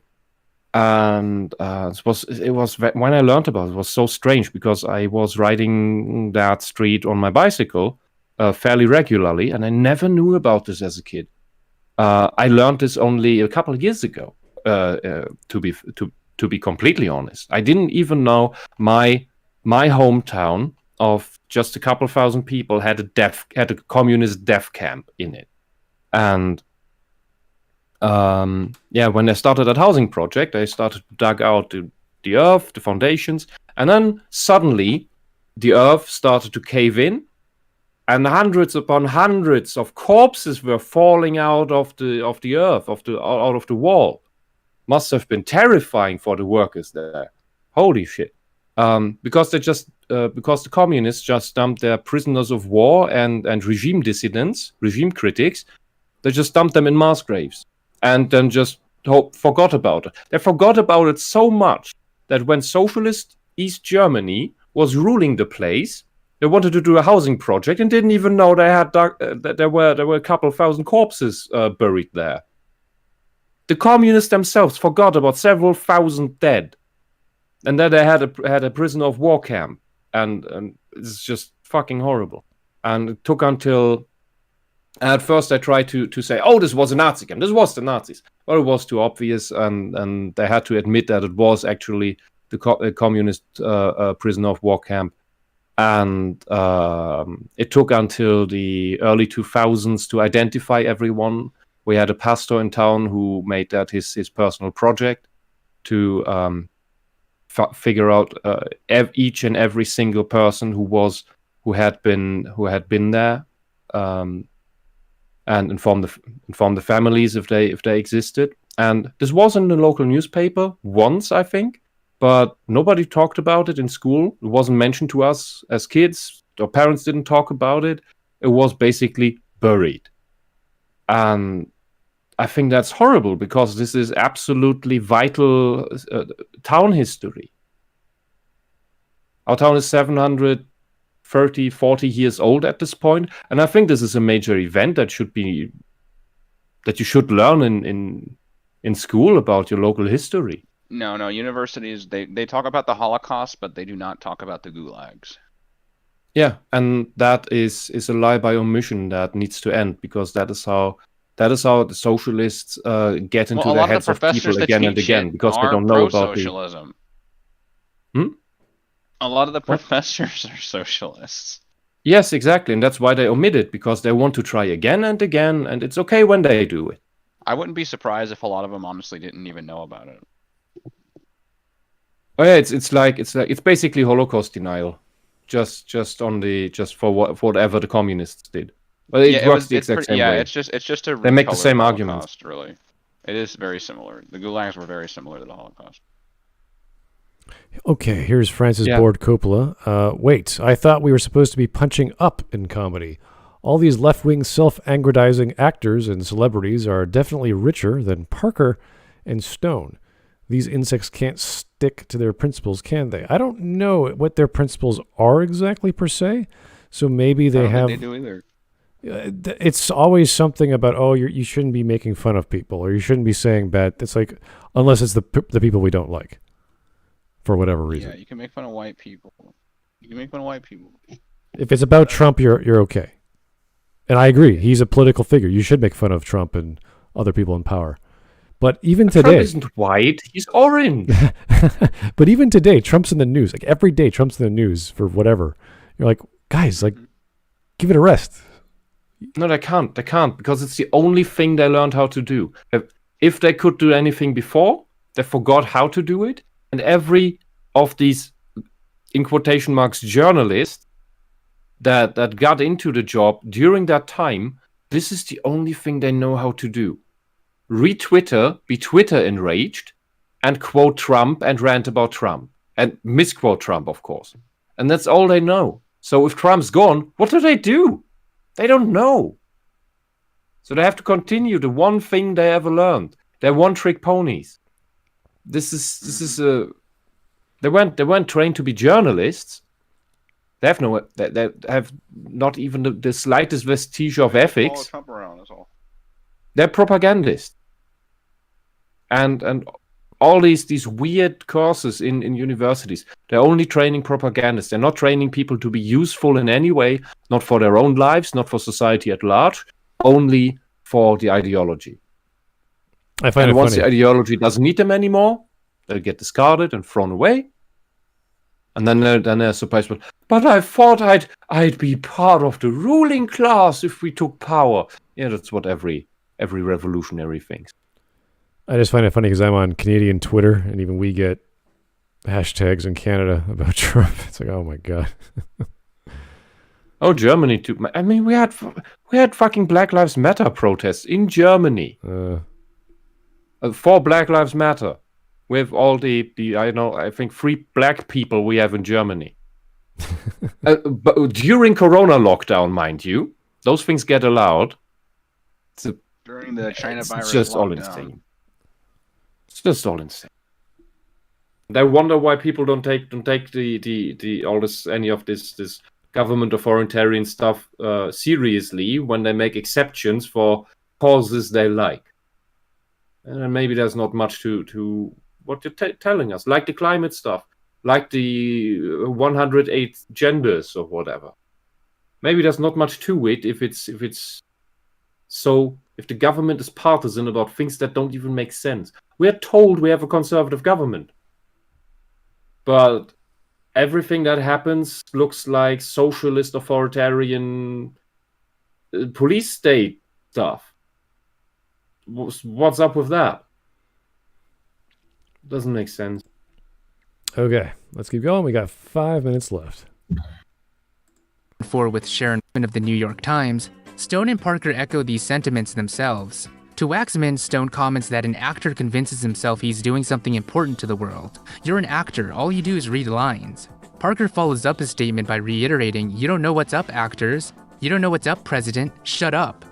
When Waxman asks if they realize that statement is childish, questioning if anything mattered, Parker responded, "That's not our job. Our job is making fun of stuff." In spite of the statement, "That's not our job is making fun of stuff," their social commentary has come to define South Park's legacy. And it's when South Park accepted that mantle of political satire that it jumped the shark, focusing on delivering political commentary that at the end of the day was never truly its strong suit. This is what people misunderstand. Stone and Parker have principles, not political beliefs. That's not to say South Park hasn't had great moments of commentary, but this becoming the defining characteristic of this series was its downfall. What? What downfall? You're saying principles are bad? Well, we're finally here. What do I miss about South Park? Nowadays, people seem to understate how well South Park worked as just an animated sitcom. To define the show solely by its commentary is to do a disservice to it as a show. Eric Cartman wasn't proclaimed as one of the greatest cartoon characters of all time because he was used to characterize a political group as a bratty kid. The characters in South Park hold up well by themselves, and the evidence for this can be seen in their popularity outside of the show. Respect my authority! Cartman is easily the most popular character from South Park. Earlier seasons portray Cartman as just an annoying, spoiled kid, but as time went on, he became more cruel. This would reach a breaking point in the 4th episode of the 5th season, Scott Tenorman Must Die. Viewed as a milestone by Stone and Parker, it was when Cartman officially became a full-blown psychopath. The episode is purely character-driven and yet still enjoyable because Cartman is just a fun character. I have to stop here. Sorry. This portrayal of Cartman I think is wrong. Because Cartman is... Yeah, this is a peak moment for Cartman. But the characters are not as consistent throughout the series. There are shows where, like, Cartman is the evil genius super tyrant, and there's another episode where he's just a naive kid that he should be at his age, oblivious about certain things, like sexuality.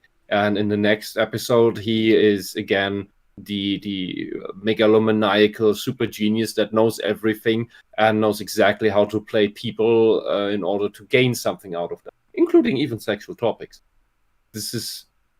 It's not really that it's not as consistent as he's portraying it to be. The characters, the kids, are what the episode needs them to be. They have their defined characters, the core principles, but what manifests at the top for the episode is consistent tonally with what the topic of the episode is about. At least that's what I've been seeing. To watch. In fact, most of the episodes in the Golden Age are driven by his personal agenda, be it through his stupidity, seeking revenge, or ulterior motives. The best examples of this are the episodes centering around Cartman and Butters, just any of them from Cartman Sucks to Grounded Vindaloop. These episodes show just how great South Park can be without relying heavily on current events. Did their episodes about World of Warcraft, Pokemon, or anime make profound statements on the source material? Not really. Yes. Most of the humor came from how the trends were portrayed in universe and how the characters reacted to them. That could be the same thing. Why not? They were making that. I think it was that joke. Welcome to the world of Warcraft. Like they kept pausing because they people who say these things put it such.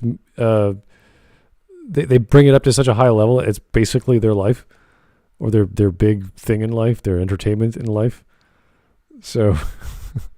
It was funny. Like it was really a funny episode when they made fun of Warcraft players. Yeah, and and that's the part. I made fun of the most lost players that existed, and there are some tragic fates in there. People ruined their relationships for some stupid epic loot from raids or from this horribly broken and misdesigned honor system for PvP. It's just horrible, absolutely horrible. In terms of game mechanics, the World of Warcraft episode made no sense. There's always something that irks me when shows misportray video games or something. Like, why are you doing this? There's no need for that. But on the other hand, Blizzard worked together with South Park on that one. So, well, okay, you wanted to do it that way, and okay, I'm not going to complain. In that particular case, but the Pokemon episode, that's a similar thing. It did comment on the on some things that are behind the whole thing, and how it's essentially it's the one time where another culture is exported and into the American culture, you could say. Because all America has been doing for decades is exporting its culture around the world. Whether that's good or bad is another question. But Japan is one of the few exceptions that is doing the same. And part of that was portrayed in that episode. I don't exactly remember it anymore. I think it was there were some Japanese guys, and then there were small penis jokes, but I can't remember the exact details anymore. And this picture, I don't know if that's from the same episode, but it was where everybody was getting Asian weapons. One kid got Shuriken, the ninja stars, and of course I think killed Kenny with one, because with everything else they were just playing around. But you can't play around with a throwing star, because either you throw it or you don't, and when you throw it and hit someone, the kid's probably very injured. Yeah.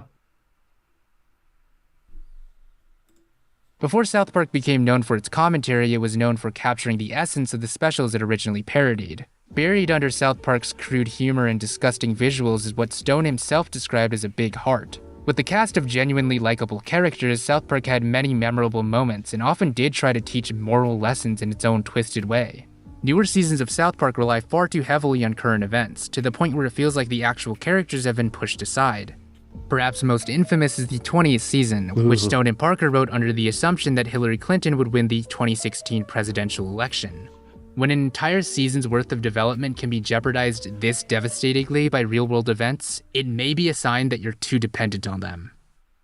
No.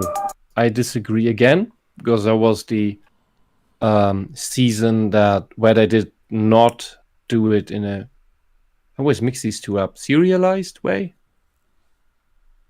Episodic. Because South Park has always been episodic, and that was the season where they did the overarching plot in the background. Yeah, but and honestly, nobody thought that Clinton would lose. Nobody. It surprised everyone, I think. But hey, due to the process they have for making the show, they can easily adapt onto that. Oh, okay, Clinton lost. Good, then we just do it the other way. And hey, if the orange guy wins, things are just going to be even more fun for us. Yeah, but if you're gonna have a show on politics or whatever, of course you're gonna talk about current events. Yeah. So what is he talking about? How the downfall of the show is based off? Oh, you're relying too much on current events. It's like, well, there were so many things happening this past 10 years. I don't think he's going to run out of material anytime soon. Any show would do that in some way. South Park just has the I don't want to use the word privilege, but they built that for themselves with their production process, that they can react very, very, very quickly, faster than anyone else, to something that is a very current event. But any other show would do that as well.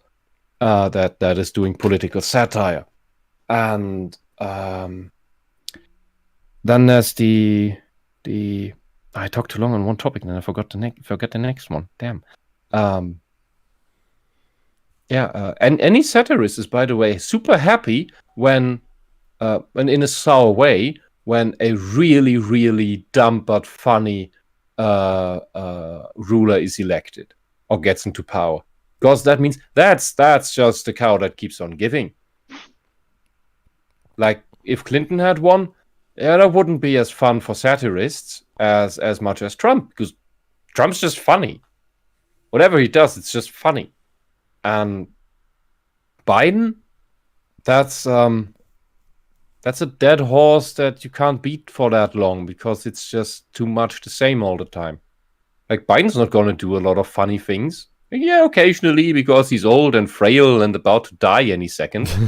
But that's not much of a good source of jokes, because there's not much spice to it. There's not much change of spice to it. Like, Trump was running around to North Korea and doing wacky shit. Then he goes to somewhere else and does wacky shit. And it's just all the time it's tense, all the time it's funny, all the time it's weird. It's great to make content with. I think I remembered again. When he's saying, the downfall of South Park, I have a feeling that what he means by that is that personally, for him, or for the left itself, because everything's good for the left unless it criticizes them, then it's dead to them. So, subjectively speaking, from you are on the left and something criticizes you, then you don't like it anymore, because it's emotional reasoning. So if South Park criticizes something you like, then South Park's dead to you, regardless of what the real data shows, if you can get it, because that's harder today than it was before, I suppose. No, I don't think South Park is dead in any way or really falling down. I just watched the Corona special with someone on the server, and it was great. And the characters still, they had heart. They were their characters. There's a little growth here, tiny bit that you've seen like over. I mean, these kids are over 20 years old now. Come on. But yeah, it was a good special. It was fun to watch. There was different struggles. There was tragedy. It was great. It was fun. Watch it. Watch the special. I don't think South Park is in any way dead or worse or anything. Maybe I just got this sample of the special. I can't speak for the last 2 seasons. I think I haven't seen those, but I think they're still at the top of their game. Given South Park's current reputation, it's easy to dunk on people who say that they used to enjoy South Park or that its humor influenced them. Firstly, I guarantee you that at least one of your favorite entertainers has taken inspiration from South Park. But secondly, it's unfair to treat that as a tacit endorsement of every single thing South Park has done. I vehemently disagree with the numerous South Park episodes, ones that I haven't even mentioned here because their commentary is just that distractingly bad. But that doesn't change the fact that I've enjoyed the general body of work. When someone says they enjoy The Simpsons, most don't assume they're talking about the newer seasons. So why is this different for South Park? The truth is, the deterioration of South Park was far more gradual. It was a slow escalation of their commentary, one that snowballed with each continuous controversy. There was no point where one can say, this is when I stopped being a fan. What is clear though is that there's a clear distinction between those who enjoy the show for being an animated sitcom and those that enjoy it because they view it as some sort of political martyr. As I was writing this video, one of my friends asked me if I felt South Park would be better if it had been constrained to the same production of other animated sitcoms. And while it's tempting to say yes given the state of the show today, the commentary is still a part of the formula. The balance between satire and great characters is what made the show so great during its golden age. No other show could have done what South Park did, so to some extent it's understandable why they took advantage of it so much. Because they were the only ones able to do it, they felt obligated to. Usually Simpsons and Family Guy, those shows take like 8 to 10 months, and we're doing it, 6 days. No one does an animated show like this. All right. Oh god. Oh god. Well, there you he go. has pronouns in his bio. All these pronouns in his bio. All these guys do. Every single one of them have pronouns in their bio. Oh god. Okay. Where is it? Come on. That's black. Yeah. The downfall of the Simpsons has very, very different reasons than anything you want to criticize about South Park. There's a great documentary by what's his name? One Eye Patch Wolf or something. About how the Simpsons humor degenerated. The zombification of the Simpsons is the title, I think. Look for the zombifications of the Simpsons. It's a great explanation on how the humor changed, and which goes along with the original team fading out of the show over time. It's basically no one working on it anymore that originally was part of making the Simpsons. So those people don't even know where the vibe comes from. Just the superficial ideas of the characters instead of what really drives them and what really makes them and what makes the jokes. And that's another topic.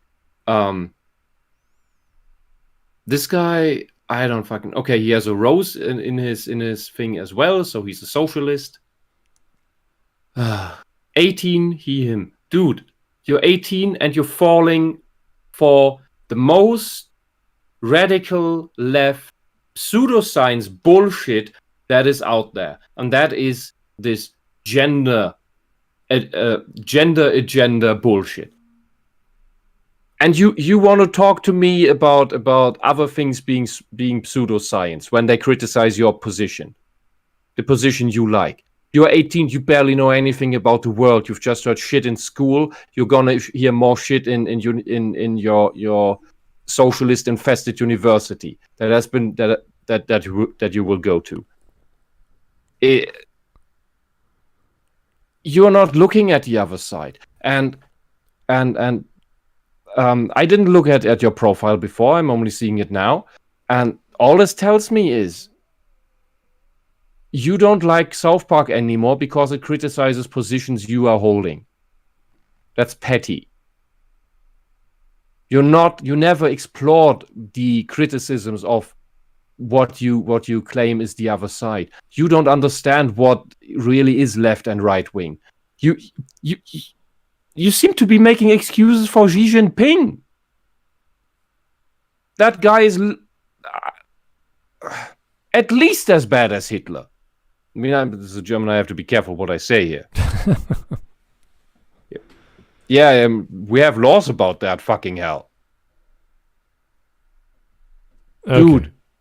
Well, dude, yeah. There's so much more knowledge out there. Here's a super chat. Sorry. From Tyler Preston. Hey, guess what, guys? Star Wars The High Farce just announced a couple of new characters. Tarek and Seret. In time of Trans Visibility Day, these new characters are, and I quote, trans non-binary twins. Whoa. I'm calling them Snowflake and Safe Space 2.0. Awesome. Let me check those out. Yeah, that sounds like it. So, number one, non-binary isn't a thing. That's absolute narcissistic bullshit. For I want to be special. I don't like what I am, and I don't like my lack of personality, so I'm calling myself things. And how are you trans and non-binary? This is just showing that no, you're not trans. You're just dressing up. You're just playing an act. You're not having any medical issue or anything. You're just a narcissist. That's all that is about. Oh, I gotta get on this. Coming back to him, if you're a guy and you are so insecure about your sex that you need to put pronouns into your profile because people couldn't possibly figure out that you are a man, then maybe man up. And that's the tranny telling that. Look at these guys. Are these them? Fucking hell. Did you pull up a screenshot? Tarek and Sarat, as you can see from their palindrome names. Oh, God. The Katabi humanoid twins, who also have a unique forceability of being Bond twins, who share one mind, oh my goodness, and are physically linked even over great distances. The Bond twins have provided the High Republic the great levity and intrigue, and more recent issues, terrifying dread. This reveal of their LGBTQ plus status is Star Wars' way of participating in today's Trans Day of Visibility. It's on their Twitter. Sorry, on their Instagram, I think. No, it's on the stream. Look at these guys. They look like psychopaths. They're albino bald dudes. Yeah, they're just dudes without hair that look that have a creepy psycho look on their face. Okay, Trans Visibility Day. What fucking asshole came up with that bullshit? The whole point of gender dysphoria is that you don't want people to know that you have it. And I'm only speaking out about this shit because they're forcing us to. Us, the people who actually have it. Because we don't want to be noticed. We don't want to be seen. We don't want the spotlight. We don't want people to know we have this fucking bullshit condition.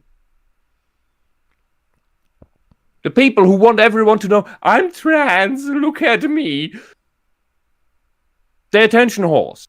Most of them don't have it. And they complain that people like us are gatekeeping them from being trans. That we just tell them, we just say how it is. That they're just attention whores, narcissists, fetishists, hypochondriacs, and sometimes they're just looking for an escape for their real problems.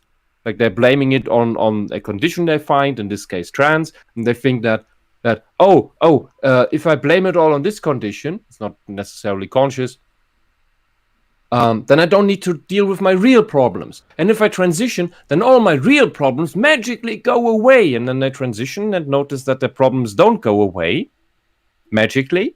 They're not better. No dysphoria is gone because they didn't have any to begin with. Maybe they even get some from their transitioning that they should never have done in the first place, and then realize that they destroyed their whole lives because they're also sterile. Wonderful idea. This is why it's important to have proper diagnosis. We talked about this, or I talked about this with Yokai last time we were both on, and transvisibility is bullshit. Nobody wants this, or nobody with the actual condition wants this. Let's say. And I would rather like to never tell anyone that I have this bullshit condition.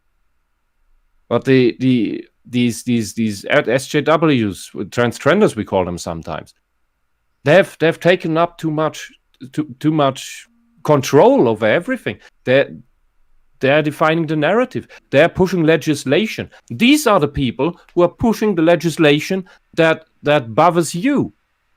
Well, it also bothers us because it doesn't benefit us. It only benefits these crazy authoritarians. And it leads to parents losing their children to this ideology, where the 14-year-old Canadian girl, out of the blue, decides, oh, I'm a boy now, and the judge decides that she needs to get hormone therapy, and the dad isn't even allowed to call her his daughter anymore. Yeah, I'm sorry. This is nothing we ever stood for or ever wanted. No. Anyway, proper diagnostics go different. Anyway, I'm sorry. This is just transvisibility. Fuck you. That was just a super chat, so it's fine. Let's keep going. Here's I know. Joe Crazy. This video makes me think of Animat Orange Hat Guy. Oh yeah, okay. saying there is nothing politically worse than a centrist. Oh, God. I hate someone who doesn't quite think all the way as I do or something like that. A guy who's reasonable. Oh, I hate those people. Oh, my God.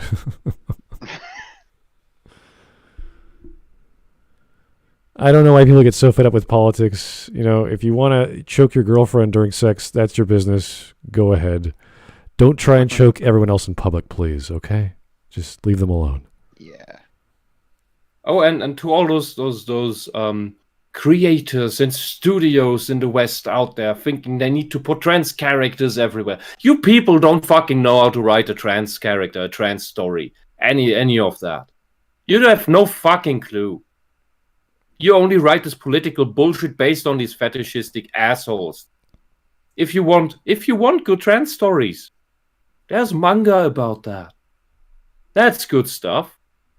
And sometimes it's a bit of a struggle. Sometimes it's an adventure. Sometimes it's a lot of personal questioning. But it's rarely badly written. That's good stuff, but it's not in the West. In the West, it's only communist propaganda fan fiction of what's really going on. It's a twisted reality. This is great. Yo, Jimbo, why is his profile pic a picture of Jason Voorhees? I'm not sure if that's the case, but it's pretty close. But yeah, it is. Maybe a retarded version of him. I don't know. His face is a bit. Oh wait! I just noticed something. According to his profile, he's 18, and in the case he never updated that, he says the profile says he joined in April 2011. That's 10 years ago. That would mean he joined Twitter at the age of 8. If that is true, your parents are shit. Because they should not let you on Twitter at the age of 8. And then Twitter has been a good source of political indoctrination for you. Congratulations. I think anyone who's influenced by Twitter needs to have some conversations with some other people in life in general. Yes. Or Tumblr or any of these other websites. It's just like, oh God. Anyway, we're veering off topic. That was a pretty good stream. This video was, I mean, it's about media. It's about politics, which is not my favorite topic, but always nice to hear someone from a politically minded belief system to try and criticize a politically infused story or series as good or bad for whatever reason. It's always fun to listen to. It's kind of like listening to the American news stations. I don't really do that, but occasionally someone will pop up either on Twitter or on YouTube, and you'll be like, what's this? On Fox News, you'll get this message from, I don't know, some guy who was trying to defend his home and all the crazy things that happened there and what he has to go through. And it's like, oh, geez, that's horrible. And then you have CNN's take, which they never interviewed the guy, and they'll just talk about how people died and that was that. Like, they don't focus on the personal story. It's just the opposite when you talk about race. If it's a racial issue, CNN will go nuts. They'll have the entire day dedicated to this one fellow or whatever. And it's funny. Canadians were like, what the hell's going on? What is happening over there? We're still concerned about when we're going to get our next or any shot. We actually set up, I don't know if you guys know this, but I live on part of, it's not Etobicoke, it's a district close to Etobicoke. And if you go further north past Major Mac, you go past Toronto, called the GTA. And past that is a theme park called Canada's Wonderland. It's basically a bunch of rides and roller coasters and all sorts of fun games and things to play with for kids. It's a theme park. And we've converted it into a station for injecting people for COVID. So everyone's lining up to get in buses to bus us down there to get shots. And the waiting list. Wait, you turned it into a station Well, for injecting people with the COVID? parking lots, I assume. I assume they didn't turn the actual playgrounds because it's huge. This is a gigantic theme park into an injection center. So it's just funny that it's like, yeah, let's use Canada's Wonderland. It's like, why would you use Canada's Wonderland? Like, the further north you go, the further away you go from Toronto. But apparently, they want people to drive up north almost an hour away, just to wait in line for another 2 hours when they could have gone to, like, I think Walmarts are doing it, grocery stores, that sort of thing.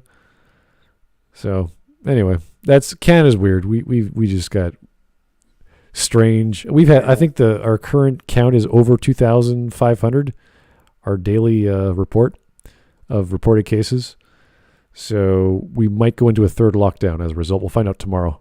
We were supposed to find out today, but yeah, it's nuts. Like, I was hoping to go back to work this month or next month, or I don't know, go out and meet some people. Apparently not. So no, not gonna happen until 2025. I have no idea. It's getting. I am just like, getting sick and tired of this stuff. Anyway, thank you guys. I don't want to take up any of your time. Thank you for tuning in. That was not a bad video. I didn't mind it. It wasn't. The comedian made fun of the thing I like. I know. Now I don't like the thing anymore. What is this? I don't like the comedian anymore. The criticism. Oh no, the satire. Oh, he's not smart. He's not smart. Like, why can't he be smart like me? I know so much more than he does. I should make the jokes. Okay, buddy. Sure. All right. Anyway, thanks for listening. Talk to you real soon. Have yourself a great